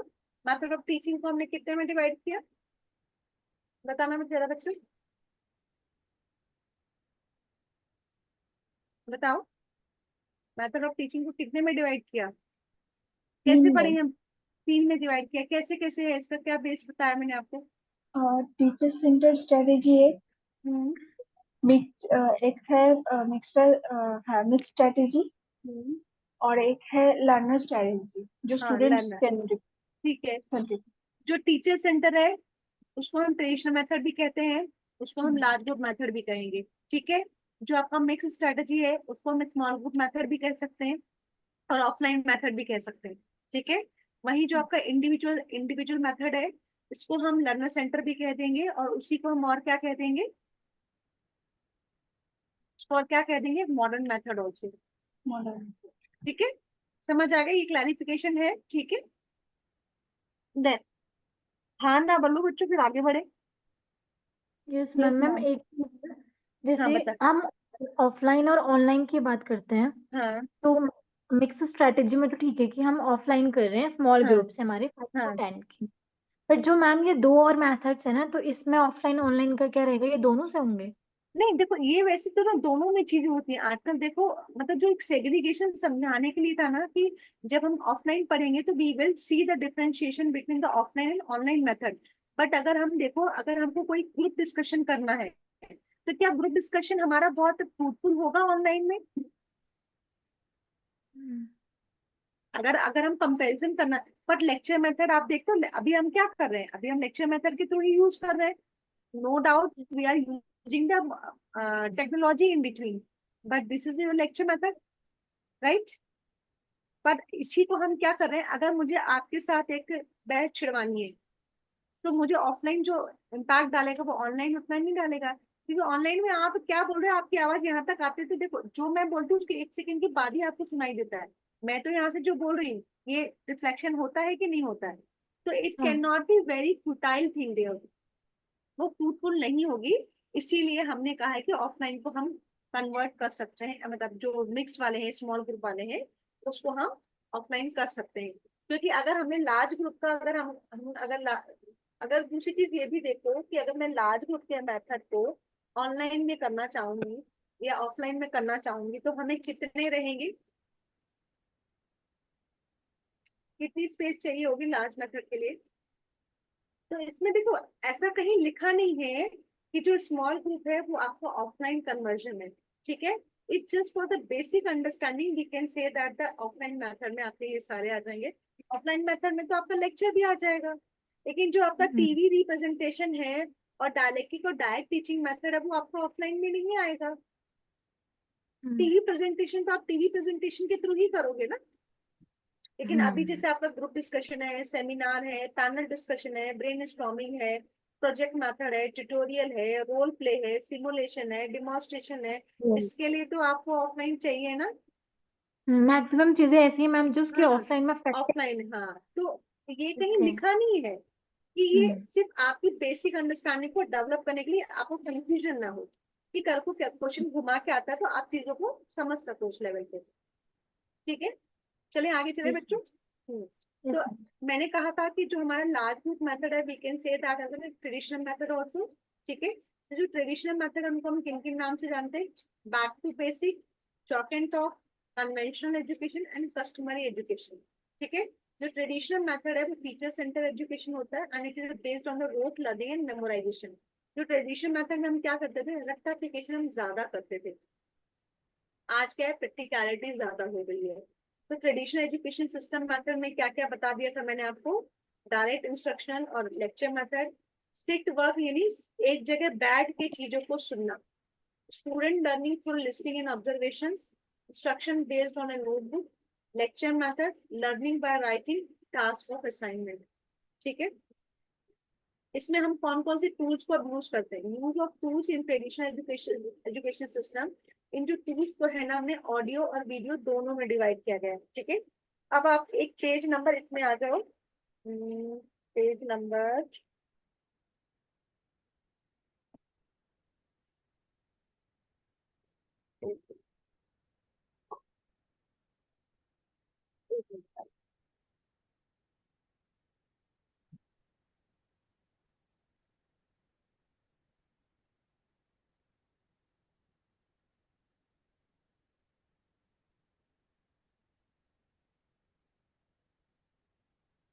ठीक है। अब आप पेज नंबर इसमें आओ 1.38, ठीक है। हाँ,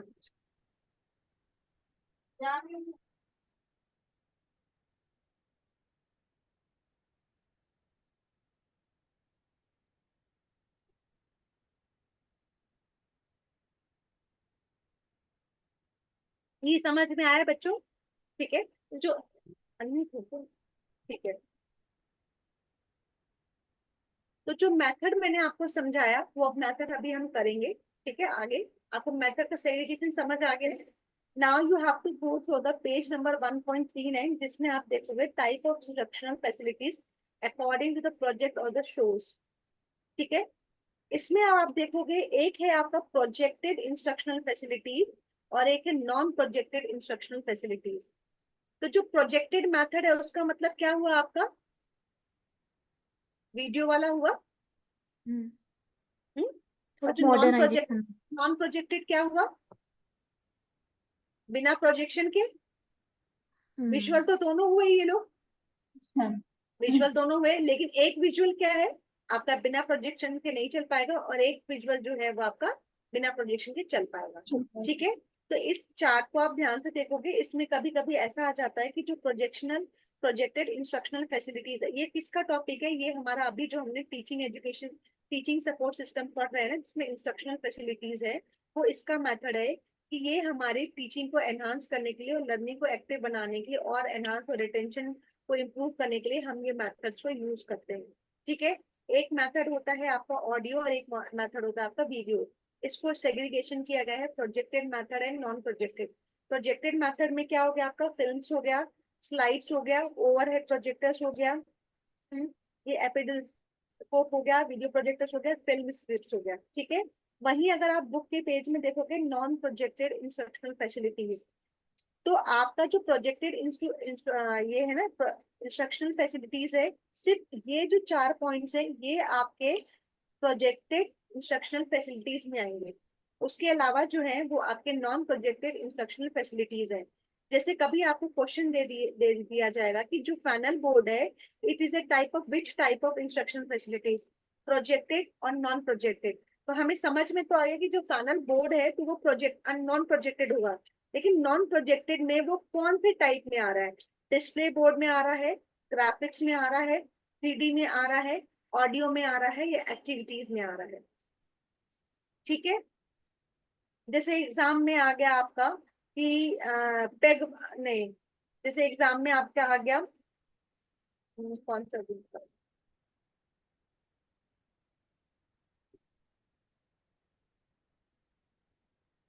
मैग्नेटिक बोर्ड आ गया, जैसे जैसे मैग्नेटिक बोर्ड आ गया, मैग्नेटिक बोर्ड किसका है, जैसे आपका आ गया एपीडीएस4 आ गया, ये प्रोजेक्टेड में है या नॉन प्रोजेक्टेड में, आपने बता दिया प्रोजेक्टेड में। अगर कोई ऐसा चीज आता है कि नॉन प्रोजेक्टेड में, तो वो उसके भी आपके टाइप्स हैं कि ग्राफिक्स में कौन कौन से आएंगे आपके, charts, flash cards, posters, pictures and photographs, graphs and map diagrams. मतलब कि जो ग्राफिक बना करके जो आपका प्रेजेंटेशन होता है, जो आपको इंस्ट्रक्शनल फैसिलिटीज एक टीचर देता है, that will come under your non-projected instructional facilities under the subheading of your graphics. आ रहा है समझ में सबको पॉइंट? Yes, ma'am. ठीक है, तो क्वेश्चंस कई बार ऐसे नहीं होते, क्योंकि देखो प्रोजेक्टेड और नॉन प्रोजेक्ट का इतना बेसिक हमें समझ में आ जाता है, लेकिन नॉन प्रोजेक्टेड में क्या होता है कि आपको बिना प्रोजेक्शंस के लिए वो आपको वो इंस्ट्रक्शनल फैसिलिटीज को आप यूज करते हो। तो ये क्या हो गया, आपके ग्लोब्स हो गए, मैप हो गए, आपके ब्लैक बोर्ड्स हो गए, टेक्स्ट बुक्स हो गए, फ्लिपकार्ट्स हो गए, शीट्स हो गए, ये सब क्या है, नॉन प्रोजेक्टेड है। उस नॉन प्रोजेक्टेड में डिवाइड किया गया है graphics, display boards, 3D, audio and activity. तो इनमें से कोई भी एक टॉपिक जैसे कह दिया जाएगा object and specimens is come under which instructional type of facilities, और under the which non projected instructional facilities, तो ये आपका सब हेडिंग आ जाएगा 3D। ठीक है, तो ये आपको थोड़ा गो थ्रू करना पड़ेगा इसमें। समझ आया ये Nivedita, Shivani, Ramon? Yes, ma'am. ठीक है, देन इसमें मैंने सबको एक साथ शॉर्ट करके लिखा था, क्योंकि सेम आपको बुक से तो रीड करना ही है इसको। तो जैसे क्या क्या हो गया, कौन कौन से टूल हम यूज करते हैं दोनों ऑडियो और वीडियो के रूप में, black board, text book, chart, picture, poster, map, atlas, globe, cards, flip cards, worksheet, science lab, model, crossword puzzles, questions, story telling, dramatisation, role play, dictionary, learning with toys, oral test. ये सारे क्या है, instructional facilities है। Why we want the teaching learning process more effective, to retain or to recall the things। Then types of teaching aids. अब हम आएंगे segregation में, visual. Visual का मतलब क्या होता है, देख के चीजों को समझना। ठीक है, तो teaching aid through which the message can only be seen are called the visual instructional facilities. अब visual is also known as your project. Visual में क्या क्या हो जाएगा, नॉन प्रोजेक्टेड में visual is known as also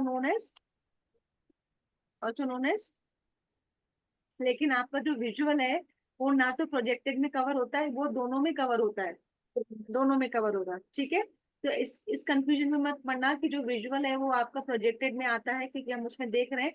क्योंकि आप देखोगे विजुअल में आप एक्टिविटीज और ऑडियो को देखोगे तो ये भी सुनने वाली चीज है, सॉरी विजुअल ना, हाँ ठीक है,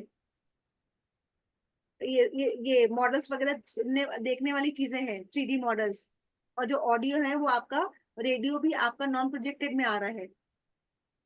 तो ऐसा सेग्रीगेशन नहीं है, ये सेग्रीगेशन जरूर है कि विजुअल कौन होगा, देखने वाला कौन सा होगा, और सुनने वाला क्या होगा।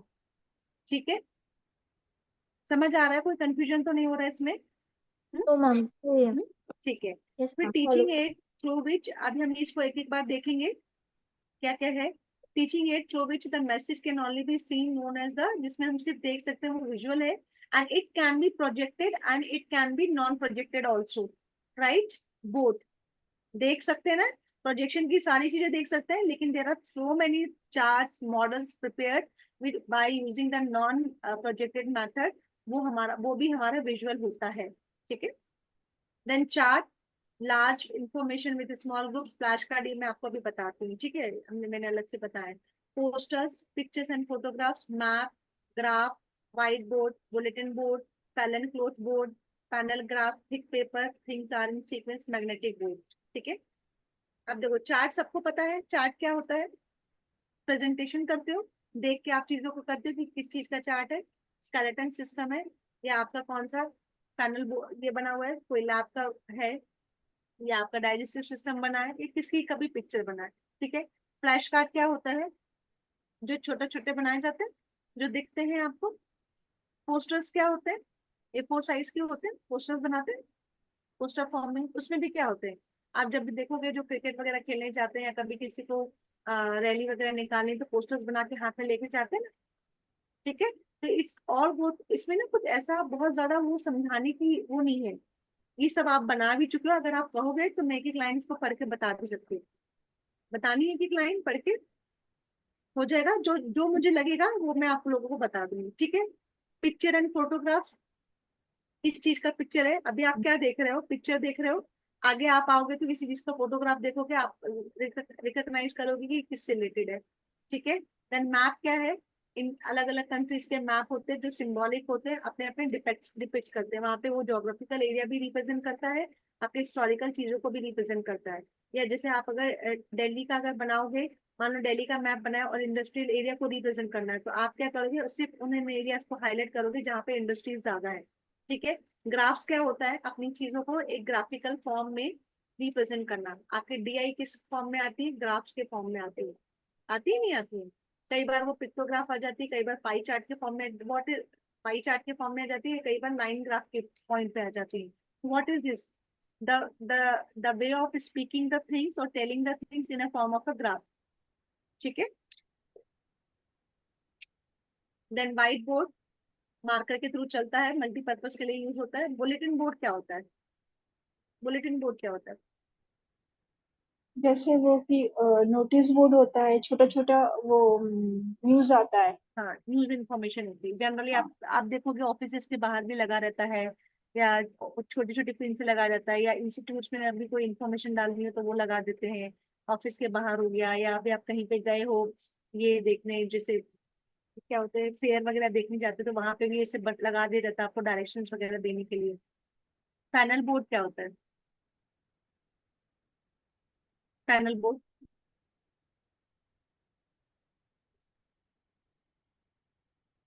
पैनल बोर्ड में आप पिक्चर दिखाते हो, आपको समझ में आएगा।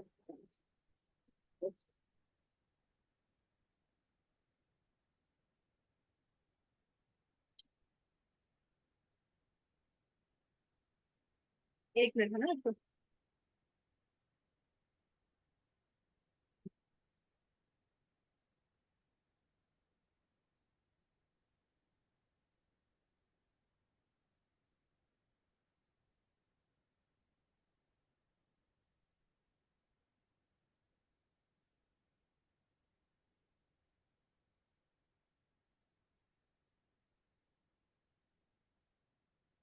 दिख रहा है, छोटे छोटे थिक पेपर में, ये रहे पैनल बोर्ड, छोटा छोटा लिखा है पर ये सीक्वेंस फॉर्म में है। जैसे मैंने लैंड एनिमल्स का, जैसे ये पैनल बोर्ड बनाया, तो छोटे छोटे छोटे पिक्चर्स लगाए, लेकिन ये सीक्वेंस में है कि this line cover the land animals, this line cover the water animals, देखा ये बड़ा सा। हम्म, यस मैम। हम्म, जैसे ये है, बहुत बड़ा ये दिखाते हैं,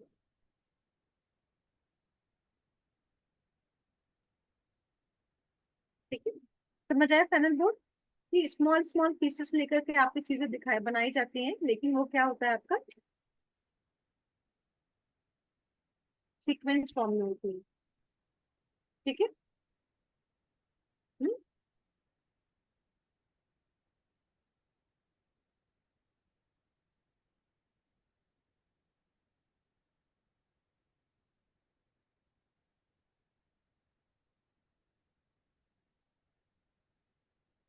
मैग्नेटिक बोर्ड क्या होता है?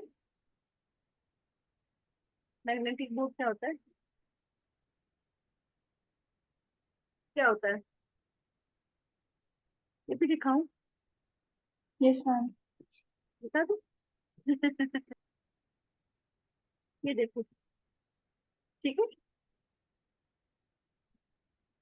एक व्हाइट बोर्ड है, इसके ऊपर मैग्नेट का फॉर्म होता है, चिपका देते हैं। Wow. समझ गए? बोर्ड जैसे आप देखते हो, कई बार कई बोर्ड ऐसे होते हैं कि आपका जो डस्टर है उसी पे चिपक जाता है, आपका जो मार्कर है उसी पे चिपक जाते हैं। तो मैम वो जो मार्कर और जो वो मैग्नेट लगा होता है ना, आप देखो अच्छा। आजकल आजकल बच्चों, ये देखो जैसे ये है, आजकल बच्चों के लिए क्या ABCD एक मैग्नेटिक के फॉर्म में आने लगी है। ये अच्छा। पैकेट आता है पूरा, तो बच्चे क्या करते हैं, तो अलमारी में लगा देते हैं, तो फ्रिज के ऊपर लगा देते हैं। हाँ, या डोर पे लगा देते हैं, वो मैग्नेटिक खींचता है ना उसको, तो चिपक जाती है, तो उससे चीजें को लर्न करने के लिए होता है। ये होता है मैग्नेटिक बोर्ड, कि जब आपकी मर्जी हुई तब आपने उसको अलग अलग तरीके से स्पेल बना करके बच्चों को सिखा दिया। ये विजुअल हो गया। ठीक है। देन एक आता है आपका पैक बोर्ड। पैक बोर्ड भी दिखा देती हूँ कैसे होता है। पैक बोर्ड होता है होल होल होल की तरह होता है। दिख रहा है? ये देखो, पैक बोर्ड देखा? हम्म। ये पूरा बोर्ड है, इसमें छोटे छोटे, सबके घरों में भी होता है। ये आपको हैंगर लगे हुए हैं, आप अपने छोटे छोटे से हैंगर है, उसके बेस पे आप अपनी चीजों को रख सकते हो। जैसे ये है आपका पैक बोर्ड। ये आई थिंक टेबल के पास का ये पैक बोर्ड है। ये काफी, पैक में क्या होता है, छोटे छोटे पैक बने हुए हैं। ठीक है। और ये आजकल कई लोग घरों में भी, जैसे आपके शोपीस वगैरह होते हैं या बुक्स का, जैसे आजकल रैक्स भी ऐसे आने लगी है, बुक शेल्फ भी आने लगी है, कि आप वॉल पे इसको चिपका देते हो और उसमें छोटे छोटे से रैक बने होते हैं, और आप उसके हिसाब से बुक्स उसके ऊपर रखने लग जाते हो। ठीक है, वो होता है आपका पैक बोर्ड होता है। ठीक है। और अब क्या था इसकी, यहाँ तक समझ आया इस तीनों को? Yes ma'am. कहाँ चले गए थे बाबू? नेटवर्क? हम नहीं मैम, लाइट चली गई थी। देखा, ये इंस्ट्रक्शन फैसिलिटीज में हम कर गया ना थोड़ा सा। ठीक है, पैक बोर्ड मैंने दिखा दिया। 3 डायमेंशन मॉडल सबको पता है।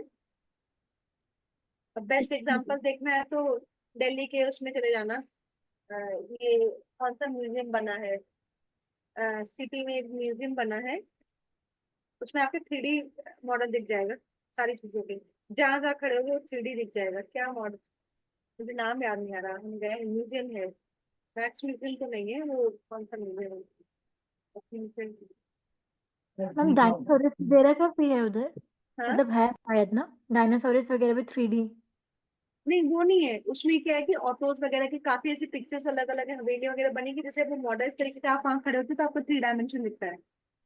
मुझे नाम याद नहीं आ रहा है, मैं हम गए हुए हैं वहाँ पे, सीपी में है। मैम बैंड लगाना पड़ता है जिसमें आंखों में। नहीं नहीं, बैनर में कुछ नहीं लगाना पड़ता, just you enter over there.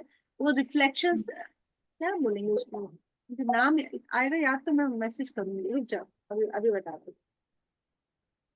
तो अभी मैं उनको सर्च करके दिखा दूँ।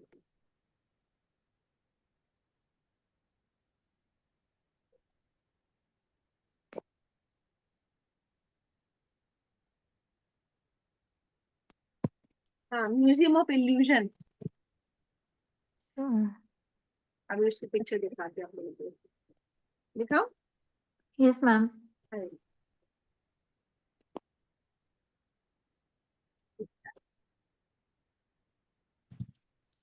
और बार बार ना उसकी यही वाली स्क्रीन शेयर हो रही है, कह रहे हैं ना अब पढ़ा लो बच्चों को।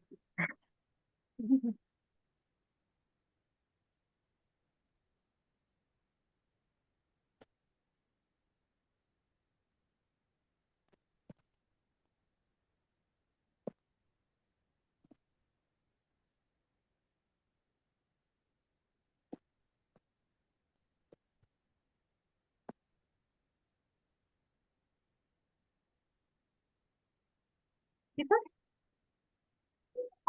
Yes ma'am. ये 3D मॉडल बन जाता है ना। ये देखो नीचे पिक्चर देखो, ये वाली, ये देखो, ये देखो, ये देखो, ऐसे लग रहा है रियल में बच्चे गिर रहे हैं, लेकिन वो है नहीं। हाँ हाँ वो अच्छा वहां पे। ये रियल नहीं है। हाँ ऐसा, अरे बहुत अच्छा है। कभी दिल्ली आओ तो जाना। निवेदिता आप घूम के आना भावना को लेके। ठीक है। ये देखो, ये देखो, हम्म, और ये रियल का है वहां पे, मतलब जहाँ पे भी एक जगह कर जगह वो चार तरफ से इतना कवर। एक तो बड़ा अच्छा से दिखाती है आपको ना। तो ये क्या है, आपके 3D मॉडल हुए कि नहीं हुए? हम्म, हुए ना? ठीक है। yes, अब से एक है यहाँ है, तो यहाँ तो मैं नहीं गई थी, यहाँ तो मुझे ये देखो इसमें रियल में लग रहा है ना बंदा गया हुआ है। बट इसका पता है इंटीरियर कैसा है कि ये ना बैक साइड से अंदर जाने का उन्होंने एक ऐसा रास्ता बनाया कि सिर्फ आप अपनी गर्दन निकाल के बाहर आओगे, तो ये लग रहा है जैसे लटका हुआ है बंदा। हाँ? अच्छा तो पूरी वहीं की पिक्चर्स हैं। ये देखो, इसमें ना एक ऑटो वाला भी था, ऑटो का ऐसे पिक्चराइजेशन का भी बताती हूँ।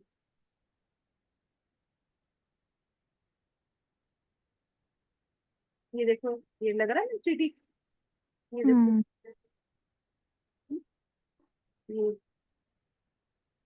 और ये रियलिटी वो हमें लग रहा है, सामने वाले को देख के बड़ा डर लग जाता है। एक तो वहां पे एक ऐसा उन्होंने वो बनाया है अंदर जाकर के, वो 3D का ही है पूरा। पर मैं वहां गई नहीं। ऐसा कुछ ही सिस्टम है इसमें, पता नहीं वो मूवमेंट होता है क्या होता है मुझे। अब ये देखो, ऐसा लग रहा है जैसे वो उसको बचा रहा है, पर वो एक्चुअली है नहीं। They just playing over there. तो ये 3D मॉडल हुआ कि नहीं हुआ? 3D का क्या मतलब होता है? मैम जब चीजें ऐसी लगेगी रियल में है। हाँ यही होता है कि, और उसको अगर दूसरी तरीके से डिफाइन करोगे तो क्या होगा? डेप्थ दिखाई हाँ देती है जिसमें ज्यादा। हाँ लेंथ और ब्रेड्थ तो आप 2D से देख लेते हो, जिसमें आपकी डेप्थ हो हम्म, जाती है वो आपकी 3D हो गया। ठीक है, करें बंद करें इसको, yes, सकूं?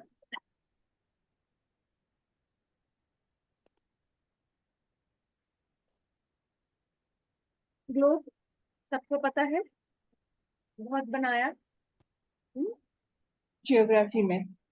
हाँ वो जियोग्राफी में बनाया था। ज्योग्राफी में भी हो गया। हाँ ठीक है। तो मॉडर्न टीचिंग मेथड में क्या हो गया? Modern method is also called psychological and alternative education.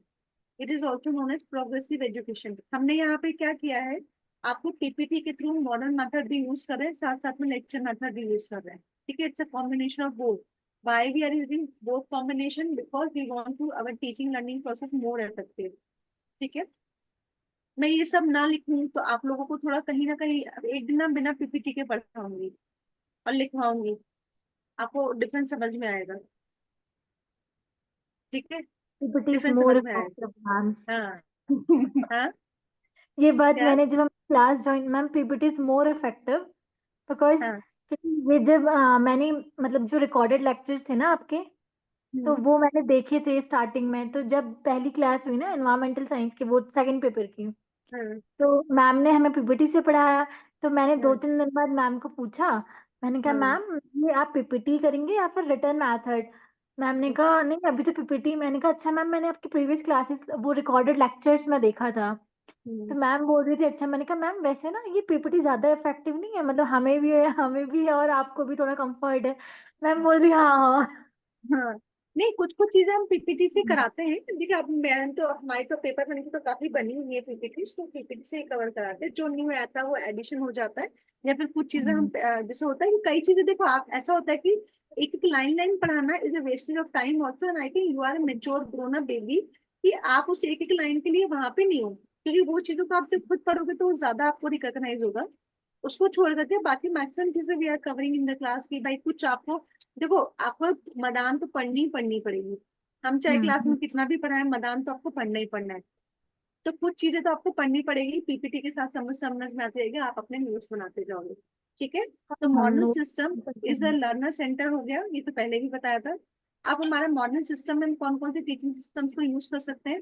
Hand on activities, student led discovery, group activities, project based method, available source libraries, out experts, computer internet buffering, laptop, electronic notebook, DVD, smart board, audio video lectures, computer games, projector, CD, ये सब क्या है? Power PPTs, online test, what are these are the modern education systems है जो हम instructional facilities के रूप में यूज कर रहे हैं, ठीक है। देन हमारा कुछ आएगा teaching based on information and communication technology, ठीक है, ICTC टेकिंग प्लेस। ICTC का मतलब क्या होता है? And information and Communication technology. Communication technology. तो इंफॉर्मेशन और कम्युनिकेशन टेक्नोलॉजी क्या क्या कर रही है, क्या क्या कर रही है? मैम वो इजी एक्सेसिबिलिटी दे रही है सब चीजों की, हाँ ठीक है। तो आपको काफी सारे जो सॉफ्टवेयर वगैरह हैं वो आप ICTC के यूनिट में भी पढ़ोगे, और हर यूनिट में थोड़ा थोड़ा ICTC आप पढ़ते ही जाओगे। जो आपका स्वयं और जो स्वयं प्रभा है और मूक्स है, वो क्या है? वो आपके ICTC के पार्ट है। तो as per the syllabus it come under the online method of your teaching, ठीक है, but that is a part of your ICTC।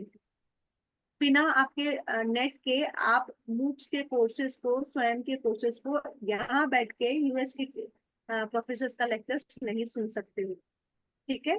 तो वो आपका ICTC का पार्ट है। तो taking place in a virtual environment, can learn at any time, these are the benefits of ICTC।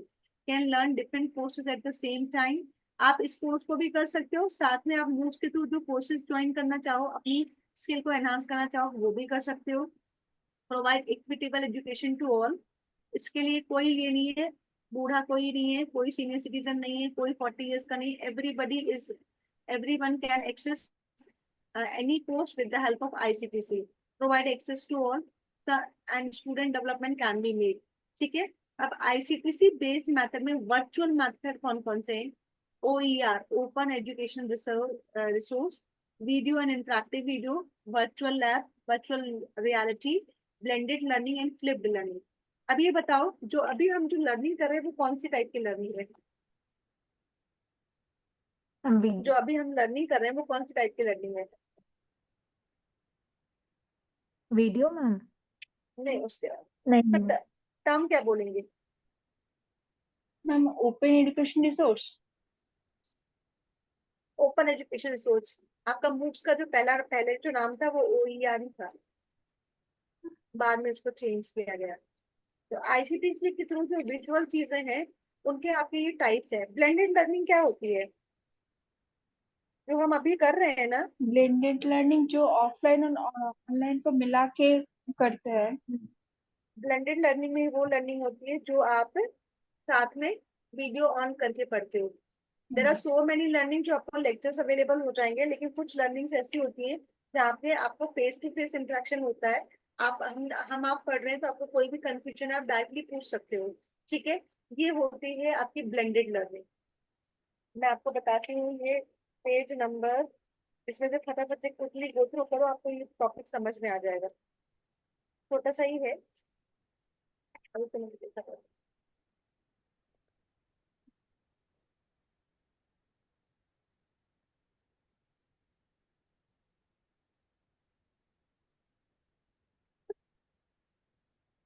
देखो आप लोग भी देखो, मुझे ये अभी दिखाते साथ।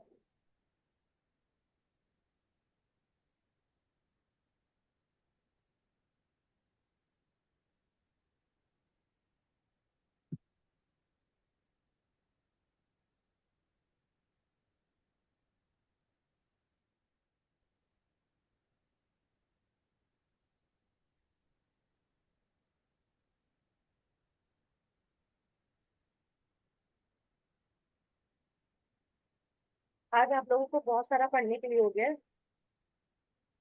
Yes ma'am. क्योंकि इसके जो भी चार्ट्स वार्ट्स का है ना, वो पूरा आपको मैम बुक पेज से 1.51 इसमें 1.51 ICT बेस्ड टीचिंग लिखा है। 1.15 नहीं मैम 51।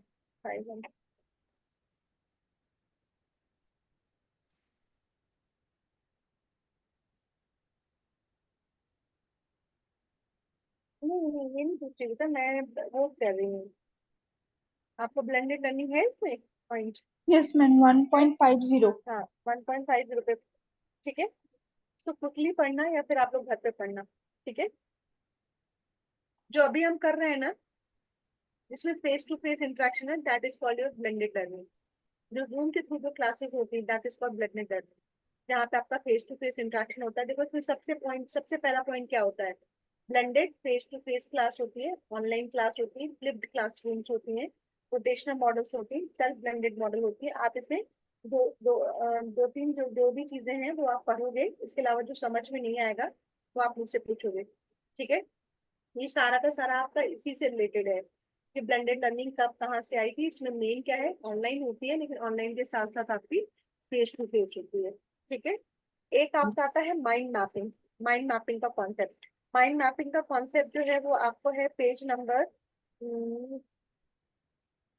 1.38, 1.40। आप देखोगे छोटा सा कॉन्सेप्ट है माइंड मैपिंग। माइंड मैपिंग का क्या मतलब है कि काम करने से पहले माइंड में एक मैपिंग बना दी कि हमें ठीक। क्या क्या करना है, कैसे कैसे करना है। सुबह उठे और हमने पूरे दिनचर्या बना ली कि मुझे कितने बजे से कितनी क्लास लेनी है, क्लास के बाद मुझे खाना खाना है, खाना खाने के बाद मुझे उस खाना खाते खाते मुझे अपने सीरियल देखने हैं जो कि मैं देखती हूँ, ठीक है। उसके बाद हमें ये काम करना है, उसके बाद ये काम करना है। तो whatever you are doing, just you are preparing a road map in your mind before doing that work, ठीक है। ये आपकी हो गई, कौन सी हो गई, माइंड मैपिंग हो गई। माइंड मैपिंग के कॉन्सेप्ट को पढ़ोगे। एक आता है हमारा रिफ्लेक्टिव टीचिंग। रिफ्लेक्टिव टीचिंग का भी आपका जो पॉइंट है ये आपका आ जाएगा पेज नंबर,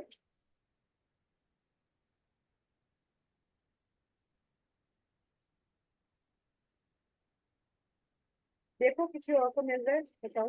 रिफ्लेक्टिव टीचिंग ये आपका ना सेपरेट बॉक्स में बना हुआ एक टॉपिक होगा।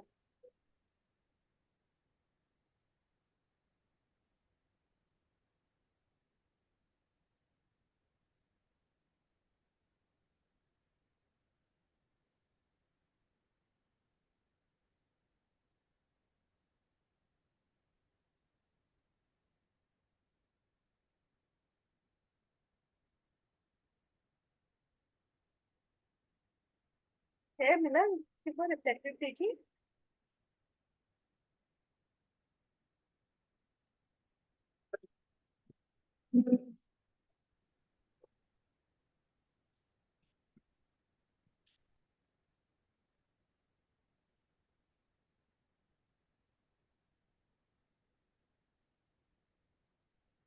नहीं मिला, कोई बात नहीं, आप लोग लिख लो। रिफ्लेक्टिव टीचिंग में आपको समझा देती हूँ क्या होता है, ठीक है। उसको वो ज्यादा बड़ा टॉपिक नहीं है, छोटा सा ही है, बॉक्स में कहीं पे होगा इस पेज में, ठीक है। माइक्रो टीचिंग का है, इसके पास ही तो कितनी चीजें आगे पीछे दी गई हैं इसमें।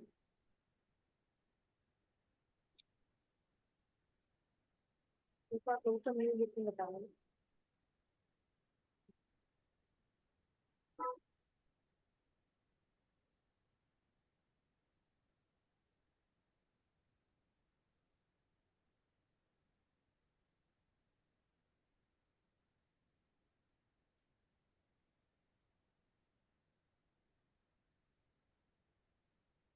आपने जब ये पढ़ा होगा कॉन्सेप्ट वाला, इसमें एक क्वेश्चन भी आया है रिफ्लेक्टिव टीचिंग वाला, देखा था आपने शिवानी? Yes ma'am. मैम ये एक सेकंड। फ्रेंड्स evaluation इधर रिफ्लेक्टिव प्रॉम्प्ट्स लिखा है मैम।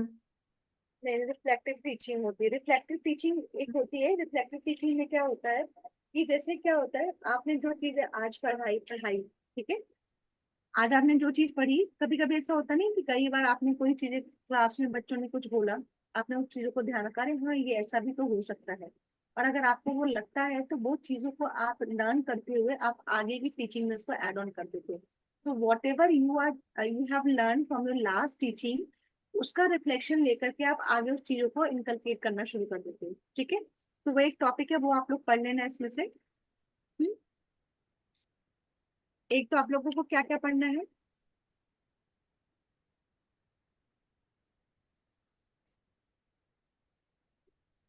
ये इतना मैं करा देती हूँ ताकि ये वाला टॉपिक आपका कवर हो जाएगा, ठीक है।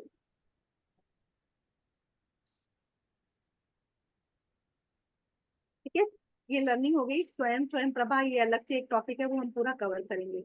अब ऑडियो में क्या क्या है, ऑडियो इंस्ट्रक्शनल फैसिलिटीज क्या है, एक आपका रेडियो हो गया, एक आपका पॉडकास्ट हो गया, टेप रिकॉर्डर हो गया, digital audio player, telephone and mobile. आप मुझे ये बताओ पॉडकास्ट और ब्रॉडकास्ट में क्या अंतर होता है?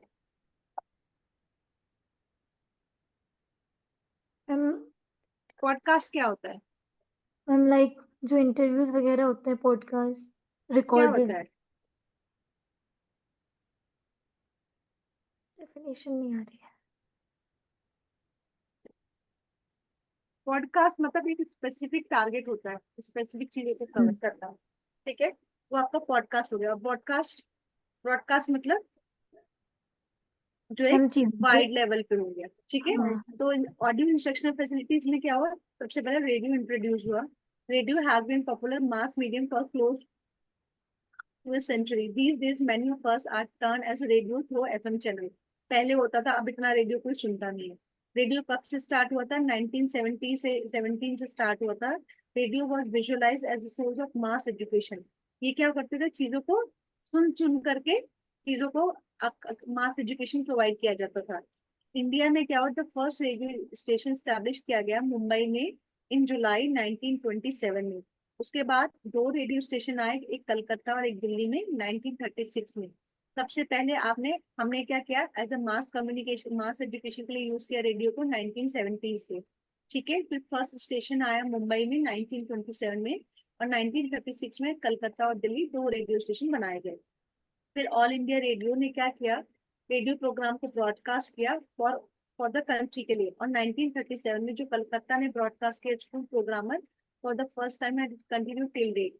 तो स्कूल के जो प्रोग्राम को सबसे पहले ब्रॉडकास्ट करना किसने स्टार्ट किया था? कलकत्ता रेडियो स्टेशन ने किया था, और वो आज तक कंटिन्यू है, ठीक है। तो आप देखते हो पहले की कई कई इंपॉर्टेंट इन्फॉर्मेशन जो थी आपको रेडियो के थ्रू ही मिलती थी। आजकल तो आपके पास मोबाइल इंटरनेट सारी चीजें हो गई हैं, तो आप लोगों को इजी हो गया, लेकिन पहले क्या होता था, रेडियो के थ्रू ही आपके इवन जो मैचेस होते थे उसके सारे गांव के लोग एक साथ बैठ करके उसकी कमेंट्री सुना करते जब इंडिया का मैच हुआ करता था। तो वही एक मैम मास को कम्युनिकेट कल करने। हाँ? मैम कल हमारी वो दुर्गा पूजा का वो जो बोधन होता है ना, हाँ हाँ। मोहल्ला है कल। तो वो जो रेडियो में आता है 4 बजे, वो अच्छा बहुत सुनने को अच्छा लगता है। अच्छा, वही ना, वो पहले जो हाँ कम्युनिकेशन का जो मास मीडिया का जो माध्यम था वो क्या था, हमारा रेडियो ही तो था, ठीक है। हाँ तो स्कूल प्रोग्राम सबसे पहले किसने शुरू किया था? कलकत्ता के रेडियो स्टेशन से शुरू किया गया था। ज्ञानवाणी एक ऐसा एफएम चैनल है जो एजुकेशनल चीजों को ब्रॉडकास्ट करता था, and it is use broadcast educational programme from education media production centre of the Indira Gandhi open university. वहां पे ये सेंटर है, ज्ञानवाणी एफएम चैनल डेडिकेटेड है। जो ज्ञानवाणी जो चैनल है that is dedicated for the educational broadcast. और ये क्या कहाँ किससे करता है? जो एजुकेशनल मीडिया प्रोडक्शन सेंटर है इग्नू से, वहां से ये टेलीकास्ट होती है चीजें, ठीक है। Audio programme develop by the Central Institute of Education Technology of NCERT for school children are broadcasted by the Gyanvani. तो ज्ञानवाणी जब हमने कहा कि एक एजुकेशनल चीजों को ब्रॉडकास्ट करता है, इसमें कौन कौन पार्टिसिपेट कर रहा है? इसमें आपका एनसीईआरटी कर रहा है और सीआईटी कर रहा है, central Institute of Education technology, ठीक है। पॉडकास्ट, पॉडकास्ट क्या कर रहा है? आपको एक specific target and made available to the target group for the specific learning objectives, ठीक है। वहीं आपका ब्रॉडकास्ट क्या होता है, वो एक हाई लेवल पे हो जाता है, ठीक है। फिर आपका टेप रिकॉर्डर क्या करते हो, आप चीजों को रिकॉर्ड करके आप बाकी फ्यूचर के लिए यूज करते हो। डिजिटल ऑडियो प्लेयर क्या होता है? जो आप देखते भी हो और आप सुनते भी। MP3 है ना, डिजिटल ऑडियो हाँ प्लेयर, ठीक है, जो आप गाने सुनते हो। और टेलीफोन और मोबाइल क्या है? आप दोनों चीजें बन गई, ऑडियो विजुअल दोनों फॉर्म में हो गया है। तो ये देखो मैंने यहाँ पे आपको चार्ट भी बना के दिया था कि आपके प्रोजेक्टेड में कौन कौन से आ जाएगा, नॉन प्रोजेक्टेड में कौन कौन से आ जाएगा, जिसमें मैंने आपको ऑडियो और विजुअल भी सेग्रीगेट करके बताया है, और नॉन प्रोजेक्टेड में इसमें ऑडियो अलग से भी बताया है। तो आपको ये ध्यान होना चाहिए कि कौन सी चीजें जो है वो नॉन प्रोजेक्टेड के कौन से इसमें आ रही है और प्रोजेक्टेड में कौन सी आ रही है, ठीक है। और जो आपका आईजीटीसी के थ्रू जो है वो हमारा जो है ये, और अब बाकी जो है ऑडियो और वीडियो दोनों हो, दोनों जिसमें यूज होती हैं। तो audio and visual instructional facilities are those instructional facilities that help in triangular process of learning. यानी इसमें क्या हो रहा है, आप सुन भी रहे हो और आप देख भी रहे हो। तो इसमें ये कहता है कि आउट ऑफ 5 senses, जो seeing at 87% and hearing 7% are the major one to attract attention and increase learning. मतलब 87% लोग जो है वो देख करके चीजों को ज्यादा लर्न करते हैं, और 7% जो लोग हैं वो सुन की चीजों को ज्यादा लर्न करते हैं। यानी अगर रेशियो देखा जाए जनरल लेवल पे, तो लोग देखने के बाद सबसे ज्यादा लर्निंग होती है एज कंपेयर टू सुनने के साथ। ठीक है, तो इसमें कौन कौन सी हो गया आपकी TV, video films, documentary films, ये सारी चीजें क्या हो गई, आपका ऑडियो और वीडियो इंस्ट्रक्शन फैसिलिटीज हो गई हैं। ठीक है, यहाँ तक कोई कंफ्यूजन है? जो मेथड्स हैं वो हम कल करेंगे प्रॉपर तरीके से, कि मेथड्स में हमारे कौन कौन से आ जाए। फिर ऑनलाइन एंड ऑफलाइन मेथड, एक चीज आप लोग क्या करोगे, ये भी हम कल करेंगे, हो जाएगा। मेथड जो है ना हमारे, यहाँ तक कोई कंफ्यूजन हो रहा है बच्चों? मैम मैं हम्म। थोड़े से आपको 5 मिनट्स लूंगी। हाँ हाँ, बताओ। मैम वैसे मैम सारा समझ में आ गया, बस मैम एक बार ना आईसीटी का मतलब तक क्या चीजें हैं ओवरऑल, मतलब एक बार हाँ, वैसे बता दीजिए ऊपर से। Information and communication technology. देखो, आप यहाँ अपने घर पे बैठ करके पीपीटीज के थ्रू लेक्चर्स देख पा रहे हो, ठीक है, that is accessible at any point of time. तो आईसीटीसी क्या है, with the help of internet government ने कई ऐसे एजुकेशनल प्लेटफॉर्म्स बनाए हैं जो जिसमें आपकी एज मैटर नहीं करती, जिसमें कोई रजिस्ट्रेशन फीस नहीं है, जिसमें कोई टाइम बाउंड नहीं है। और उस आईसीटीसी की हेल्प के थ्रू आप यूएस यूके की बड़ी बड़ी यूनिवर्सिटीज के जो प्रोफेसर के जो लेक्चर्स हैं, वो मूक्स और स्वयं के माध्यम से आप चीजों को लर्न करते हो। ठीक है, मूक्स एक ऐसा प्लेटफॉर्म है, ऑनलाइन प्लेटफॉर्म है, जो कि वर्ल्ड लेवल पे है। इसमें वर्ल्ड लेवल पे आपके अमेरिका के, कनाडा के, यूके के जितने भी बड़ी बड़ी यूनिवर्सिटीज हैं, उन प्रोफेसर्स के लेक्चर्स हैं। और इसमें छोटे से कोर्स बनाए गए, आई थिंक 3 मंथ्स के कोर्सेज हैं, and that are absolutely free. तो आईसीटीसी का मतलब ये हो कि आप टेक्नोलॉजी को यूज कर रहे हो, तभी तो आज टेक्नोलॉजी हमारी एडवांसमेंट हो गई है, तभी तो आप इन चीजों को यूएस में बैठे लोग लेक्चर्स को रिकॉर्ड कर रहे हैं और आप उसको देख पा रहे हो, वो भी तब जब आप चाह रहे हो, and you are not paying a single penny for that. तो दैट इज एक्चुअली आईसीटीसी की मतलब, with the help of technology. आप मेल्स भेजते हो, आपके पास पीपीटीज आ रही हैं, आपको रिकॉर्डिंग एक्सेस हैं, कैसे है ये सब चीजें? कोई ना कोई सर्वर है जिसके थ्रू आपकी चीजें ट्रांसफर हो रही हैं, डेटा है जो रखा जा रहा है, वो सब क्या है, टेक्नोलॉजी है। आईसीटीसी यानी इंफॉर्मेशन एंड कम्युनिकेशन टेक्नोलॉजी, कि आप उस टेक्नोलॉजी को यूज करो इंफॉर्मेशन के लिए, कम्युनिकेशन के लिए। Whatever the courses we are learning from the MOOCs, इससे आपको इंफॉर्मेशन मिल रही है, and whatever you will learn from there, you will communicate to somewhere else also. ठीक है, तो आईसीटीसी का मतलब information communication technology, and technology में जहां टेक्नोलॉजी वर्ड आई, वहां पे आपका इंटरनेट यूज हुआ।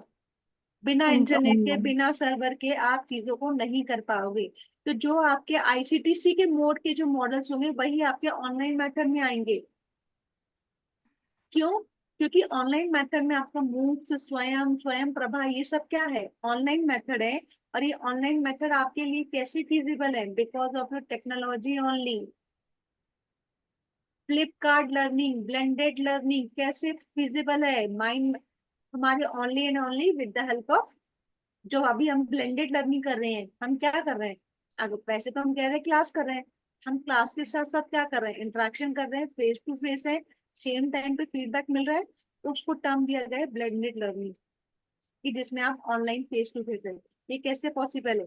Only with the help of ICTC, only with the help of the technology which we are using for the transferring the information and for communication the information. ठीक है, इसमें yes कोई ma'am. Confusion? No ma'am. कोई doubt नहीं है? अब देखो, अगर हम सिलेबस इसको यहाँ तक कोई कंफ्यूजन है किसी को भी? नहीं ना? चलो एक बार ना आप लोगों को मैं सिलेबस का ओवरव्यू दे देती हूँ, तो आपको थोड़ी सी तसल्ली सी हो जाएगी।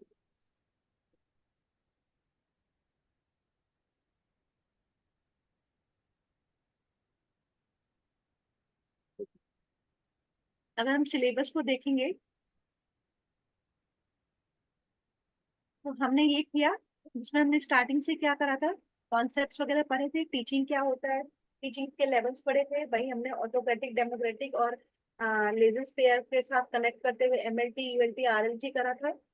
ठीक है, वहीं पे हमने teacher centre basic education tool पढ़े थे, एंड्रोपॉगी, पेडागॉगी, हिप्पोगॉगी पढ़ा था। वहीं पे हमने प्रिंसिपल्स पढ़े थे कि क्या क्या सिद्धांत हमें फॉलो करने हैं। वहीं पे हमने हमारी टीचिंग को इफेक्टिव बनाने के लिए मैक्सिम्स पढ़े थे। ठीक है, वहीं पे हमने हमारे इंस्ट्रक्शनल फैसिलिटीज ऑब्जेक्टिव को बनाने के लिए हमने मॉडल्स पढ़े, ब्लूम्स टैक्सोनॉमी और गैगनी का मॉडल पढ़ा हमने। ठीक है, ये पार्ट हमारा कवर हो गया। डन। फिर हमने क्या किया, कुछ लर्नर्स के कैरेक्टरिस्टिक्स पढ़े थे। पहले हमने देखा था लर्निंग क्या होती है, फिर लर्नर के कैरेक्टरिस्टिक्स पढ़े थे, और फिर लर्नर को हमने दो में डिवाइड किया था।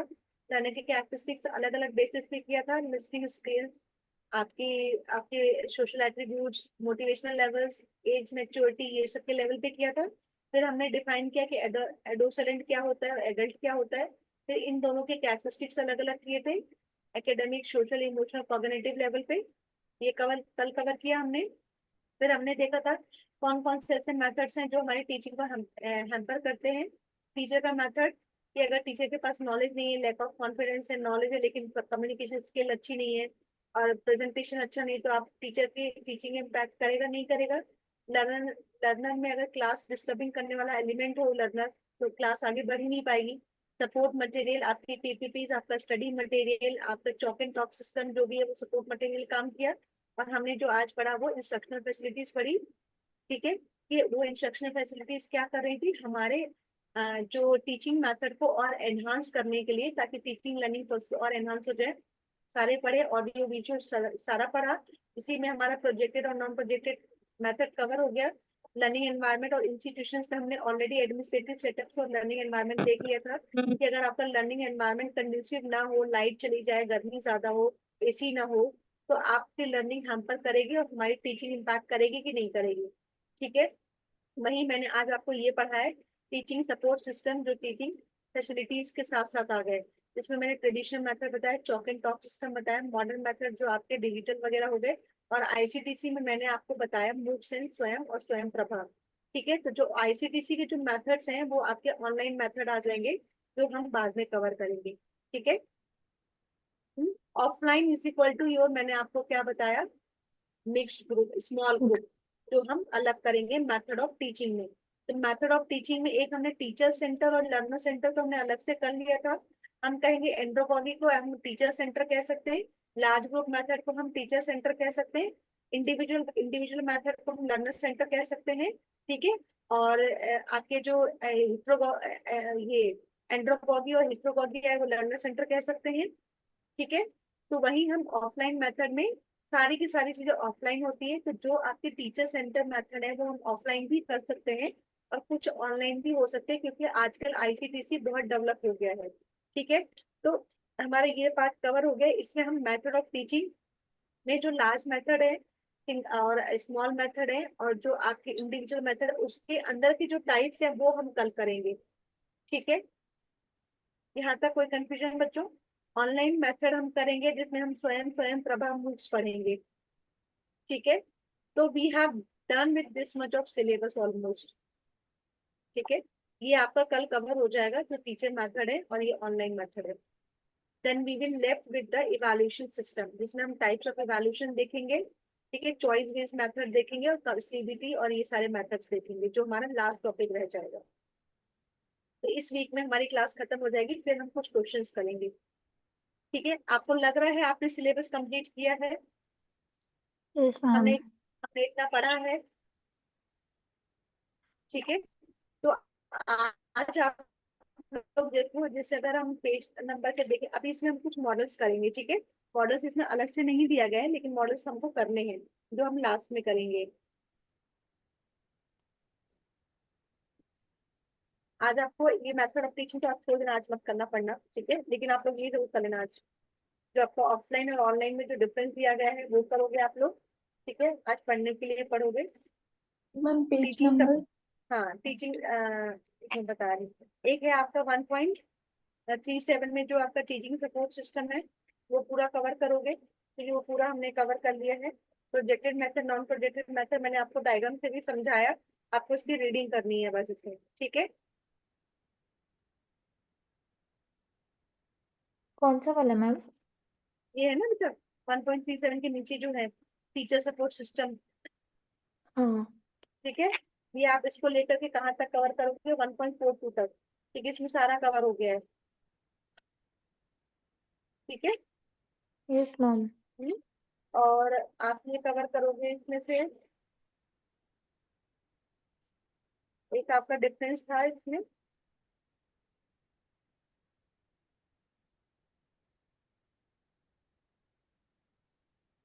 आप लोगों को जो जो पेजेस पढ़ते जा रहे हैं उसकी रीडिंग को उसको टिक करते जाना, ताकि आपको खुद को समझ में आए कि आपने क्या क्या पढ़ लिया है। ठीक है। एक आपको ऑफलाइन और ऑनलाइन मेथड है, उसका सिर्फ डिफरेंस पढ़ लेना, रीडिंग कर लेना, उसमें ज्यादा कुछ है नहीं।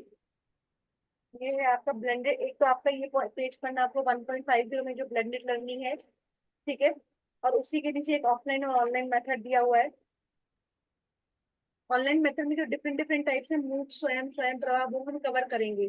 ठीक है। लेकिन आप एक डिफरेंस पढ़ लेना है, क्योंकि हमने ओवरऑल थोड़ा सा एक देख लिया कि ऑफलाइन और ऑनलाइन क्या होता है। ठीक है। ब्लेंडेड लर्निंग और इसमें ऑफलाइन और ऑनलाइन मेथड।